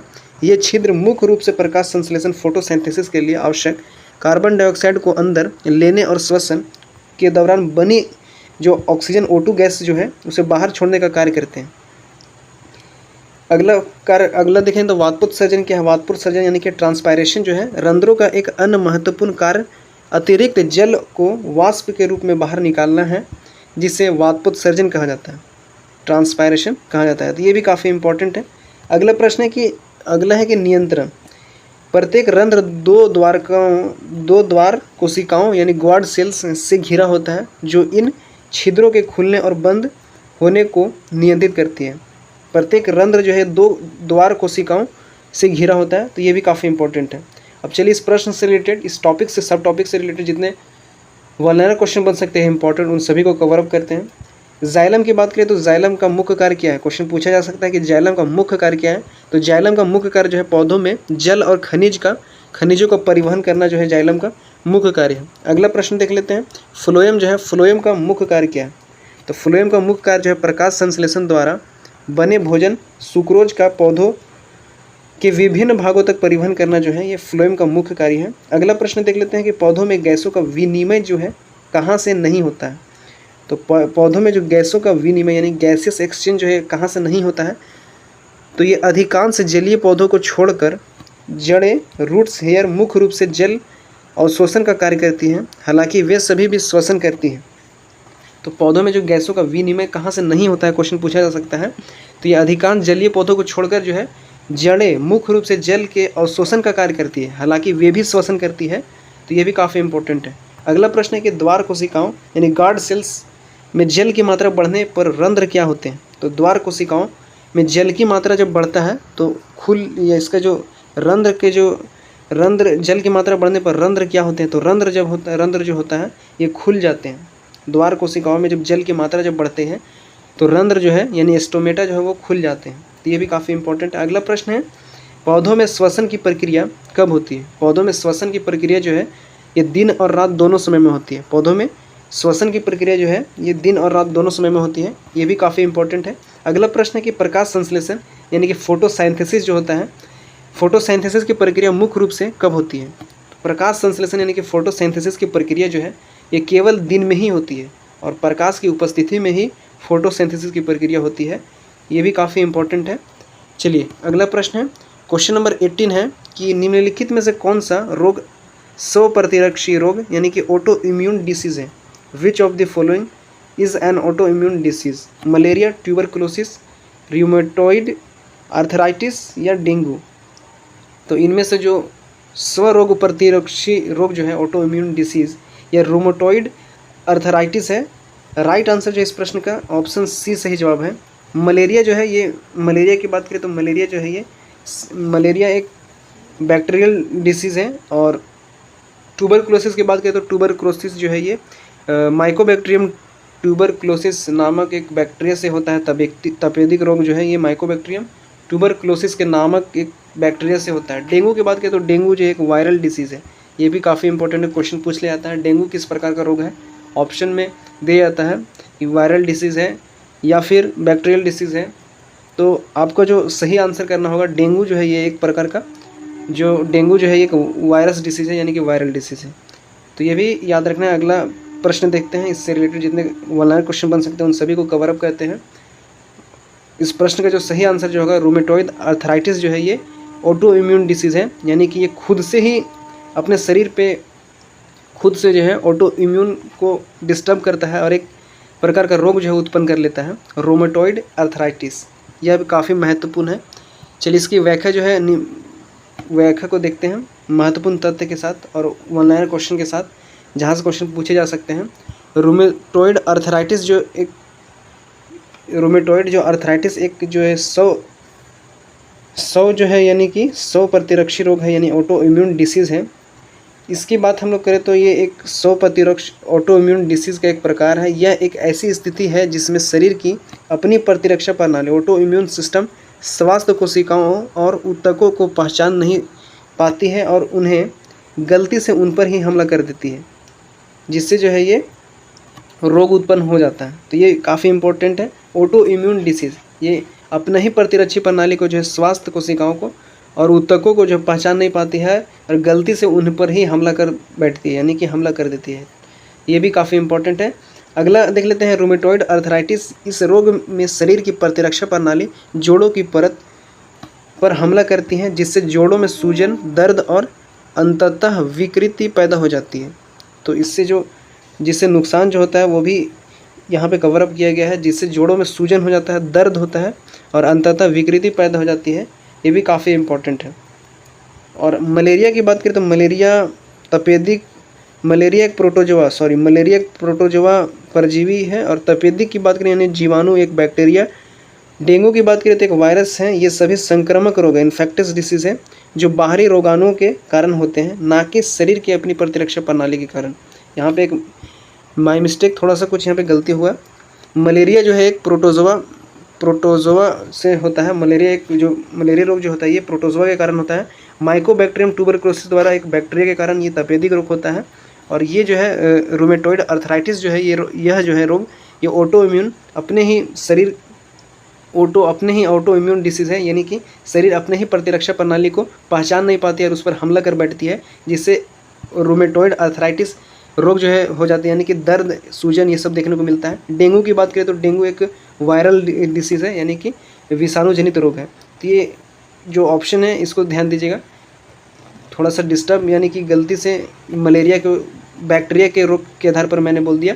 इसका जो सही आंसर होगा, मलेरिया जो एक प्रोटोजोआ रोग है। तपेदिक की बात करें तो ये एक बैक्टीरियल डिसीज़ है और डेंगू जो है एक वायरल डिजीज़ है, यानी कि विषाणु-जनित रोग है। तो ये भी काफ़ी इंपॉर्टेंट है। चलिए इससे रिलेटेड अब देखते हैं क्वेश्चन। जितने क्वेश्चन बन सकते हैं उन सभी को कवर अप करेंगे। पहला है कि अन्य प्रसिद्ध 100 प्रतिरक्षी रोग का नाम क्या क्या है, उन सभी को जान लेते हैं। जैसे कि टाइप 1 मधुमेह है, टाइप 1 डायबिटीज़ जो है, और सोराइसिस ये, और एक रूमेटॉइड आर्थराइटिस, ये तीनों जो है ये एक 100 प्रतिरक्षी रोग है, ऑटो इम्यून डिसीज़ है। तो ये काफ़ी इंपॉर्टेंट है, ये तीनों भी काफ़ी इंपॉर्टेंट है। अगला प्रश्न देख लेते हैं, क्या एड्स जो है, एड्स का फुल फॉर्म जो है ये भी काफ़ी इंपॉर्टेंट है, क्वेश्चन पूछ लिया जाता है। एड्स का पूर्ण रूप क्या है? तो एड्स का पूर्ण रूप जो है एक्वायर्ड इम्यूनो डेफिशिएंसी सिंड्रोम, ये भी काफ़ी इंपॉर्टेंट है। एड्स का पूर्ण रूप है। क्या एड्स एक 100 प्रतिरक्षी रोग है, क्वेश्चन पूछा जा सकता है। तो 100 प्रतिरक्षी रोग जो है एड्स नहीं है, बल्कि एड्स जो है एक एक्वायर्ड इम्यूनो डेफिशिएंसी सिंड्रोम रोग है, जो कि HIV वायरस के कारण द्वारा होता है, यानी कि HIV वायरस के कारण होता है। HIV का फुल फॉर्म भी क्वेश्चन पूछ लिया जाता है। HIV की बात करें तो ह्यूमन इम्यूनो डेफिशिएंसी वायरस, ये भी काफ़ी इंपॉर्टेंट है, क्वेश्चन पूछ लिया जाता है। इसका पूर्ण रूप HIV वायरस द्वारा प्रतिरक्षा प्रणाली को नष्ट करने का कारण होता है। एड्स जो है एक 100 प्रतिरक्षी रोग नहीं है, बल्कि एक्वायर्ड इम्यूनो डेफिशिएंसी सिंड्रोम जो है ये रोग HIV वायरस द्वारा प्रतिरक्षा प्रणाली को नष्ट करने का कारण होता है। तो ये भी काफ़ी इंपॉर्टेंट है। अगला प्रश्न देख लेते हैं, मलेरिया किस मच्छर के काटने से फैलता है? मलेरिया जो है ये मलेरिया मादा एनोफिलीज मच्छर के काटने से मलेरिया रोग होता है। तपेदिक की बात करें, तपेदिक जो है TB, शरीर के किस अंग को मुख्य रूप से प्रभावित करता है? तो तपेदिक यानी ट्यूबरक्लोसिस जो है, ट्यूबरक्लोसिस तपेदिक रोग जो है ये मुख्य रूप से फेफड़ों यानी लंग्स को प्रभावित करती है। अगला प्रश्न देख लेते हैं, डेंगू किस मच्छर के काटने से फैलता है? डेंगू जो है ये मादा एडिस एजिप्टी मच्छर के काटने से फैलता है। मादा एडिस एजिप्टी मच्छर के काटने से डेंगू रोग फैलता है, जो कि एक वायरस डिजीज यानी कि वायरल डिजीज है, विषाणु जनित रोग है। अगला प्रश्न है कि शरीर में एंटीबॉडी बनाने वाली कोशिकाएं कौन सी हैं? शरीर में जो एंटीबॉडी बनाने वाली कोशिकाएं हैं ये बी लिम्फोसाइट है। एंटीबॉडी बनाने वाली कोशिकाएं बी लिम्फोसाइट है, जो कि काफ़ी इंपॉर्टेंट है। चलिए अगला प्रश्न देख लेते हैं, क्वेश्चन नंबर 19 है। क्वेश्चन नंबर 19 है कि न्यूटन के तृतीय गति नियम के अनुसार क्रिया एवं प्रतिक्रिया बल जो है ये क्या होते हैं? समान दिशा में होते हैं, असमान होते हैं, विपरीत दिशा में तथा समान परिमाण के होते हैं, या केवल स्थिर वस्तुओं पर लगते हैं? तो न्यूटन का जो तृतीय नियम है, न्यूटन का जो तृतीय गति का जो नियम है, इसके अनुसार विपरीत दिशा में तथा समान परिणाम के होते हैं। क्रिया एवं प्रतिक्रिया जो बल है ये विपरीत दिशा में होते हैं, विपरीत दिशा में होते हैं तथा समान परिमाण के होते हैं। तो ये राइट आंसर जो है इस प्रश्न का सी, इस प्रश्न का सही जवाब है। अब न्यूटन का यहाँ पे तृतीय गति का नियम का बात यहाँ पे आया, तो न्यूटन का जितने भी नियम है उसकी चर्चा यहाँ पे करते हैं। न्यूटन का जो पहला नियम है, न्यूटन का पहला नियम जो है जड़त्व का नियम है। न्यूटन का पहला नियम जड़त्व का नियम है। न्यूटन का दूसरा नियम की बात करें तो न्यूटन का दूसरा नियम बल का नियम है, यानी कि फोर्स का नियम है। तो ये भी काफ़ी इंपॉर्टेंट है। न्यूटन का तृतीय नियम की बात करें तो क्रिया और प्रतिक्रिया का नियम है। क्रिया और प्रतिक्रिया का नियम है न्यूटन का तृतीय नियम। तो ये तीनों जो है ये काफ़ी इंपॉर्टेंट है, क्वेश्चन यहाँ से बन सकते हैं। न्यूटन का तृतीय गति के नियम के अनुसार क्रिया एवं प्रतिक्रिया बल जो है इस तृतीय नियम से क्वेश्चन यहाँ पे पूछा गया है। ये विपरीत दिशा में तथा समान परिमाण के होते हैं। ये राइट आंसर इस प्रश्न का सी जो है करेक्ट आंसर है। अब चलिए इस प्रश्न से रिलेटेड जितने वन-लाइनर क्वेश्चन बन सकते हैं उन सभी को कवर अप करते हैं, और जितने परीक्षा के दृष्टिकोण से महत्वपूर्ण तथ्य हैं जो कि स्टेटमेंट बेस्ड क्वेश्चन में पूछ लिए जाते हैं, और जितने लॉन्ग जो लैंग्वेज बेस्ड क्वेश्चन रहते हैं उनमें भी क्वेश्चन पूछे जाते हैं, तो ये जो है काफ़ी इंपॉर्टेंट है। पहला बात करते हैं न्यूटन के तृतीय गति का नियम जो है, Newton third law of motion के अनुसार जो है प्रत्येक क्रिया के बराबर और विपरीत प्रतिक्रिया होती है। इसका सही जो है विपरीत दिशा में तथा समान परिणाम के होते हैं, जो ये इसका सही आंसर है। नियम की व्याख्या की बात करें तो नियम की व्याख्या क्या है? जब एक वस्तु दूसरी वस्तु पर बल क्रिया लगाती है तो दूसरी वस्तु भी पहली वस्तु पर उतना ही बल यानी प्रतिक्रिया लगाती है, लेकिन उसकी दिशा हमेशा विपरीत होती है। ध्यान दीजिएगा, विपरीत होती है। अब महत्वपूर्ण बिंदु को देख लेते हैं। ये दोनों बल जो है अलग अलग वस्तुओं पर कार्य करते हैं, इसलिए एक दूसरे को संतुलित नहीं करते। यही कारण है कि गति संभव हो जाता है। ठीक है। दूसरा अगर महत्वपूर्ण बिंदु की दूसरे की बात करें तो ये बल हमेशा जो है जोड़ों यानी कि पेयर्स में ही उत्पन्न होते हैं, और ये बल जो है एक ही समय पर अस्तित्व में आते हैं। तो ये भी काफ़ी इंपॉर्टेंट है। ये दोनों बल जो है एक ही समय पर ये बल जो है एक ही समय पर अस्तित्व में आते हैं, तो ये भी काफ़ी इम्पोर्टेंट हो जाता है। चलिए अगला देख लेते हैं कि चलना क्या है। इसमें दैनिक जीवन के कुछ महत्वपूर्ण उदाहरण जहाँ से क्वेश्चन पूछे जा सकते हैं। चलना की बात करें तो जब हम चलते हैं तो हम अपने पैरों से ज़मीन को पीछे ढकेलते हैं। क्रिया क्या होती है? ये क्रिया है। ज़मीन को पीछे ढकेलते तो ये क्रिया है, और ज़मीन हमें आगे की ओर ढकेल देता है, तो ये एक प्रतिक्रिया है। रॉकेट की एग्जांपल ले ले तो रॉकेट के एग्जांपल में क्या है कि रॉकेट का जब प्रक्षेपण होता है, रॉकेट से निकलने वाली गैसें नीचे की ओर तेज़ी से निकलती है, यह एक क्रिया है, जिसके परिणामस्वरूप क्या होता है कि रॉकेट ऊपर की ओर गति करता है। यह एक प्रतिक्रिया है। तो ये भी काफ़ी इम्पॉर्टेंट हो जाता है।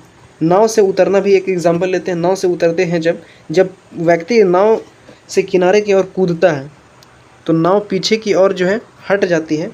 ये भी नाव किनारे की ओर जब कूदता है, कोई व्यक्ति नाव से जब किनारे की ओर कूदता है तो ये क्रिया कर रहा है। नाव जो है बल परिणामों स्वरूप क्या होता है कि नाव पीछे की ओर हट जाती है, यह एक प्रतिक्रिया है। तो ये भी काफ़ी इंपॉर्टेंट हो जाता है। अब चलिए उस प्रश्न का सभी वन-लाइनर क्वेश्चन को कवर अप करते हैं। क्वेश्चन है कि क्या क्रिया और प्रतिक्रिया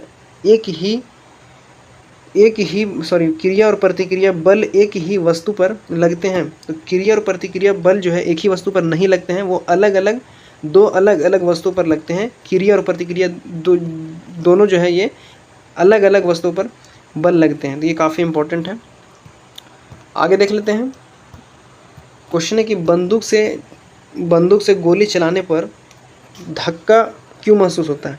बंदूक से जब मुख्यतः गोली चलाने पर धक्का क्यों महसूस होता है? तो ये न्यूटन के गति के तृतीय नियम के अनुसार जो है गोली आगे जाने की क्रिया है, जबकि बंदूक पीछे की ओर झटका देने की प्रतिक्रिया है। तो ये भी काफ़ी इंपॉर्टेंट हो जाता है। आगे देखेंगे संवेग का संरक्षण का सिद्धांत जो है, यानी कि laws of conservation of momentum जो है किस पर आधारित है? तो न्यूटन के तृतीय नियम पर ही आधारित है। संवेग के संरक्षण का जो सिद्धांत है न्यूटन के तृतीय नियम पर आधारित है। अगला देख लेते हैं, तैराक पानी को पीछे धकेल कर आगे क्यों बढ़ता है? तो पानी जो है, तैराक जो है, ये पानी को पीछे धकेल कर आगे क्यों बढ़ता है? तो यह क्रिया करता है, पानी को ढकेलता है तो ये क्रिया है। बदले में क्या होता है कि पानी उसे आगे की ओर, पानी की जो पीछे की ओर जब ढकेलता है तो ये क्रिया कर रहा है, लेकिन बदले में जब वो तैराक आगे की ओर जा रहा है तो पानी उसे ढकेल रहा है। यह एक प्रतिक्रिया बल के कारण होता है, क्रिया एवं प्रतिक्रिया बल के कारण होता है, जो कि न्यूटन के तीसरे नियम के अनुसार ये सब चीज़ें हो रही है। तो ये भी काफ़ी इंपॉर्टेंट है। चलिए अब क्वेश्चन देख लेते हैं। क्वेश्चन नंबर लास्ट क्वेश्चन है कि निम्नलिखित में से कौन सा तत्व जो है समान ताप पर दर अवस्था में पाया जाता है? मोस्ट इंपॉर्टेंट क्वेश्चन है। Which of the following elements exist in liquid state at room temperature? तो ये समान ताप पर दर अवस्था में कौन सा तत्व जो है पाया जाता है? सोडियम, पारा, एल्युमिनियम या कैल्शियम? समान ताप पर दर अवस्था में पाया जाने वाला तत्व जो है ये पारा है, यानी मरकरी है। पारा राइट आंसर जो है इस प्रश्न का ऑप्शन बी सही जवाब है, पारा। अब चलिए इस प्रश्न से रिलेटेड देख लेते हैं, यानी समान ताप पर दर अवस्था में पाया जाने वाला तत्व जो है मरकरी है, पारा है। ये काफ़ी इंपॉर्टेंट है। इसका रासायनिक प्रतीक जो है Hg है। मरकरी का जो रासायनिक प्रतीक है वो Hg है, और रासायनिक प्रतीक Hg है। इसका एटॉमिक नंबर की बात करें तो इसका एटॉमिक नंबर जो है ये 50 है। पीरियोडिक टेबल में अगर हम लोग देखें तो इसका एटॉमिक नंबर जो है ये 50 है, यानी 50 है। तो ये भी काफ़ी इंपॉर्टेंट हो जाता है। या ग्रीक शब्द की बात करें, यह मरकरी जो है Hg से इसका रासायनिक प्रतीक है। यह ग्रीक शब्द हाइड्राग्राम से आया है। यह जो है मरकरी जो है ये हाइड्राग्राम से आया है, जिसका अर्थ तरल चांदी होता है, तरल चांदी। तो ये भी काफ़ी इंपॉर्टेंट है। धातु क्या है? यह धातु पारा एक मात्र ऐसी धातु है, मेटल है, जो कमरे के तापमान पर तरल अवस्था में रहती है। जो धातु जो है ये पारा एकमात्र ऐसी धातु है जो कमरे के तापमान पर तरल अवस्था में रहती है। इसका उपयोग क्या है? पारे का उपयोग थर्मामीटर और बैरोमीटर में किया जाता है, क्योंकि इसका प्रसार जो है, एक्सपेंशन जो है, तापमान में परिवर्तन के साथ साथ बहुत ही समान रूप से होता है। इसलिए जो है इसका उपयोग जो है थर्मामीटर और बैरोमीटर में किया जाता है। विपरीत स्थिति की बात करें, यदि आपसे क्वेश्चन पूछा जाता है कि अधातु यानी नॉन मेटल के बारे में पूछा जाए तो तरल अवस्था में जो है ये ब्रोमीन होगा। ब्रोमीन जो है ये विपरीत स्थिति में अगर क्वेश्चन पूछ लिया जाए कि अधातु नॉन मेटल के बारे में अगर क्वेश्चन पूछा जाए कि तरल अवस्था में होता है, तरल अवस्था में होता है, तो उसका जो सही आंसर जो होगा ये ब्रोमीन होगा। ब्रोमीन जो है ये अधातु नॉन मेटल के बारे में अगर क्वेश्चन में पूछा जाए तरल अवस्था में होता है, तो ये ब्रोमीन जो है नॉन मेटल यानी कि अधातु के रूप में जो तरल अवस्था में होता है। ये भी काफ़ी इंपॉर्टेंट है क्वेश्चन। चलिए अब इससे वर्णनात्मक क्वेश्चन को देख लेते हैं, जितने क्वेश्चन बन सकते हैं। सबसे अधिक ऊष्मा की सुचालक धातु कौन सी है? क्वेश्चन है कि सबसे अधिक ऊष्मा की सुचालक धातु कौन सी है? तो ये चांदी है, सिल्वर। सिल्वर जो है ये सबसे अधिक ऊष्मा की सुचालक धातु है। अगला प्रश्न है कि कौन सी धातु सबसे नरम होती है, जिसे चाकू से काटा जा सकता है? Most of the important question. तो नरम होती है और चाकू से भी काटा जा सकता है, ऐसी धातु जो है ये सोडियम है, सोडियम और पोटेशियम। तो ये भी काफ़ी इंपॉर्टेंट है। अगला प्रश्न देख लेते हैं। अगला प्रश्न है कि पारे के मिश्र धातु को क्या कहा जाता है? पारे का जो मिश्र धातु है उसको अमलगम कहा जाता है, अमलगम। पारे के मिश्र धातु को अमलगम कहा जाता है। अगला प्रश्न है कि कौन सी धातु ऊष्मा की कुचालक होती है, यानी कि बैड कंडक्टर होती है, कुचालक बैड अथी होती है। ऊष्मा की कौन सी कुचालक होती है? कौन सी धातु जो है मेटल ऊष्मा की कुचालक होती है? तो सीसा, लीड जो है ये ऊष्मा की कुचालक होती है। ये काफ़ी इंपॉर्टेंट क्वेश्चन है। अगला प्रश्न है सबसे अधिक तन्य डक्टाइल धातु कौन सी है? तो सबसे अधिक जो डक्टाइल धातु जो है, तन्य धातु, ये सोना है, जो कि काफ़ी इंपॉर्टेंट है। सबसे अधिक तन्य धातु जो है ये सोना है, जिसे गोल्ड इंग्लिश में कहा जाता है। तो ये काफ़ी इंपॉर्टेंट क्वेश्चन है। क्वेश्चन यहाँ से देखने को अवश्य मिलेंगे, ठीक है। तो आज का सेशन जो यहीं पे समाप्त होता है। बाकी सेशन आपको कैसा लगा कमेंट बॉक्स में आप ज़रूर बताइएगा, और जितने भी विद्यार्थी चैनल पर पहली बार विजिट किए हैं तो चैनल को सब्सक्राइब अवश्य कीजिएगा।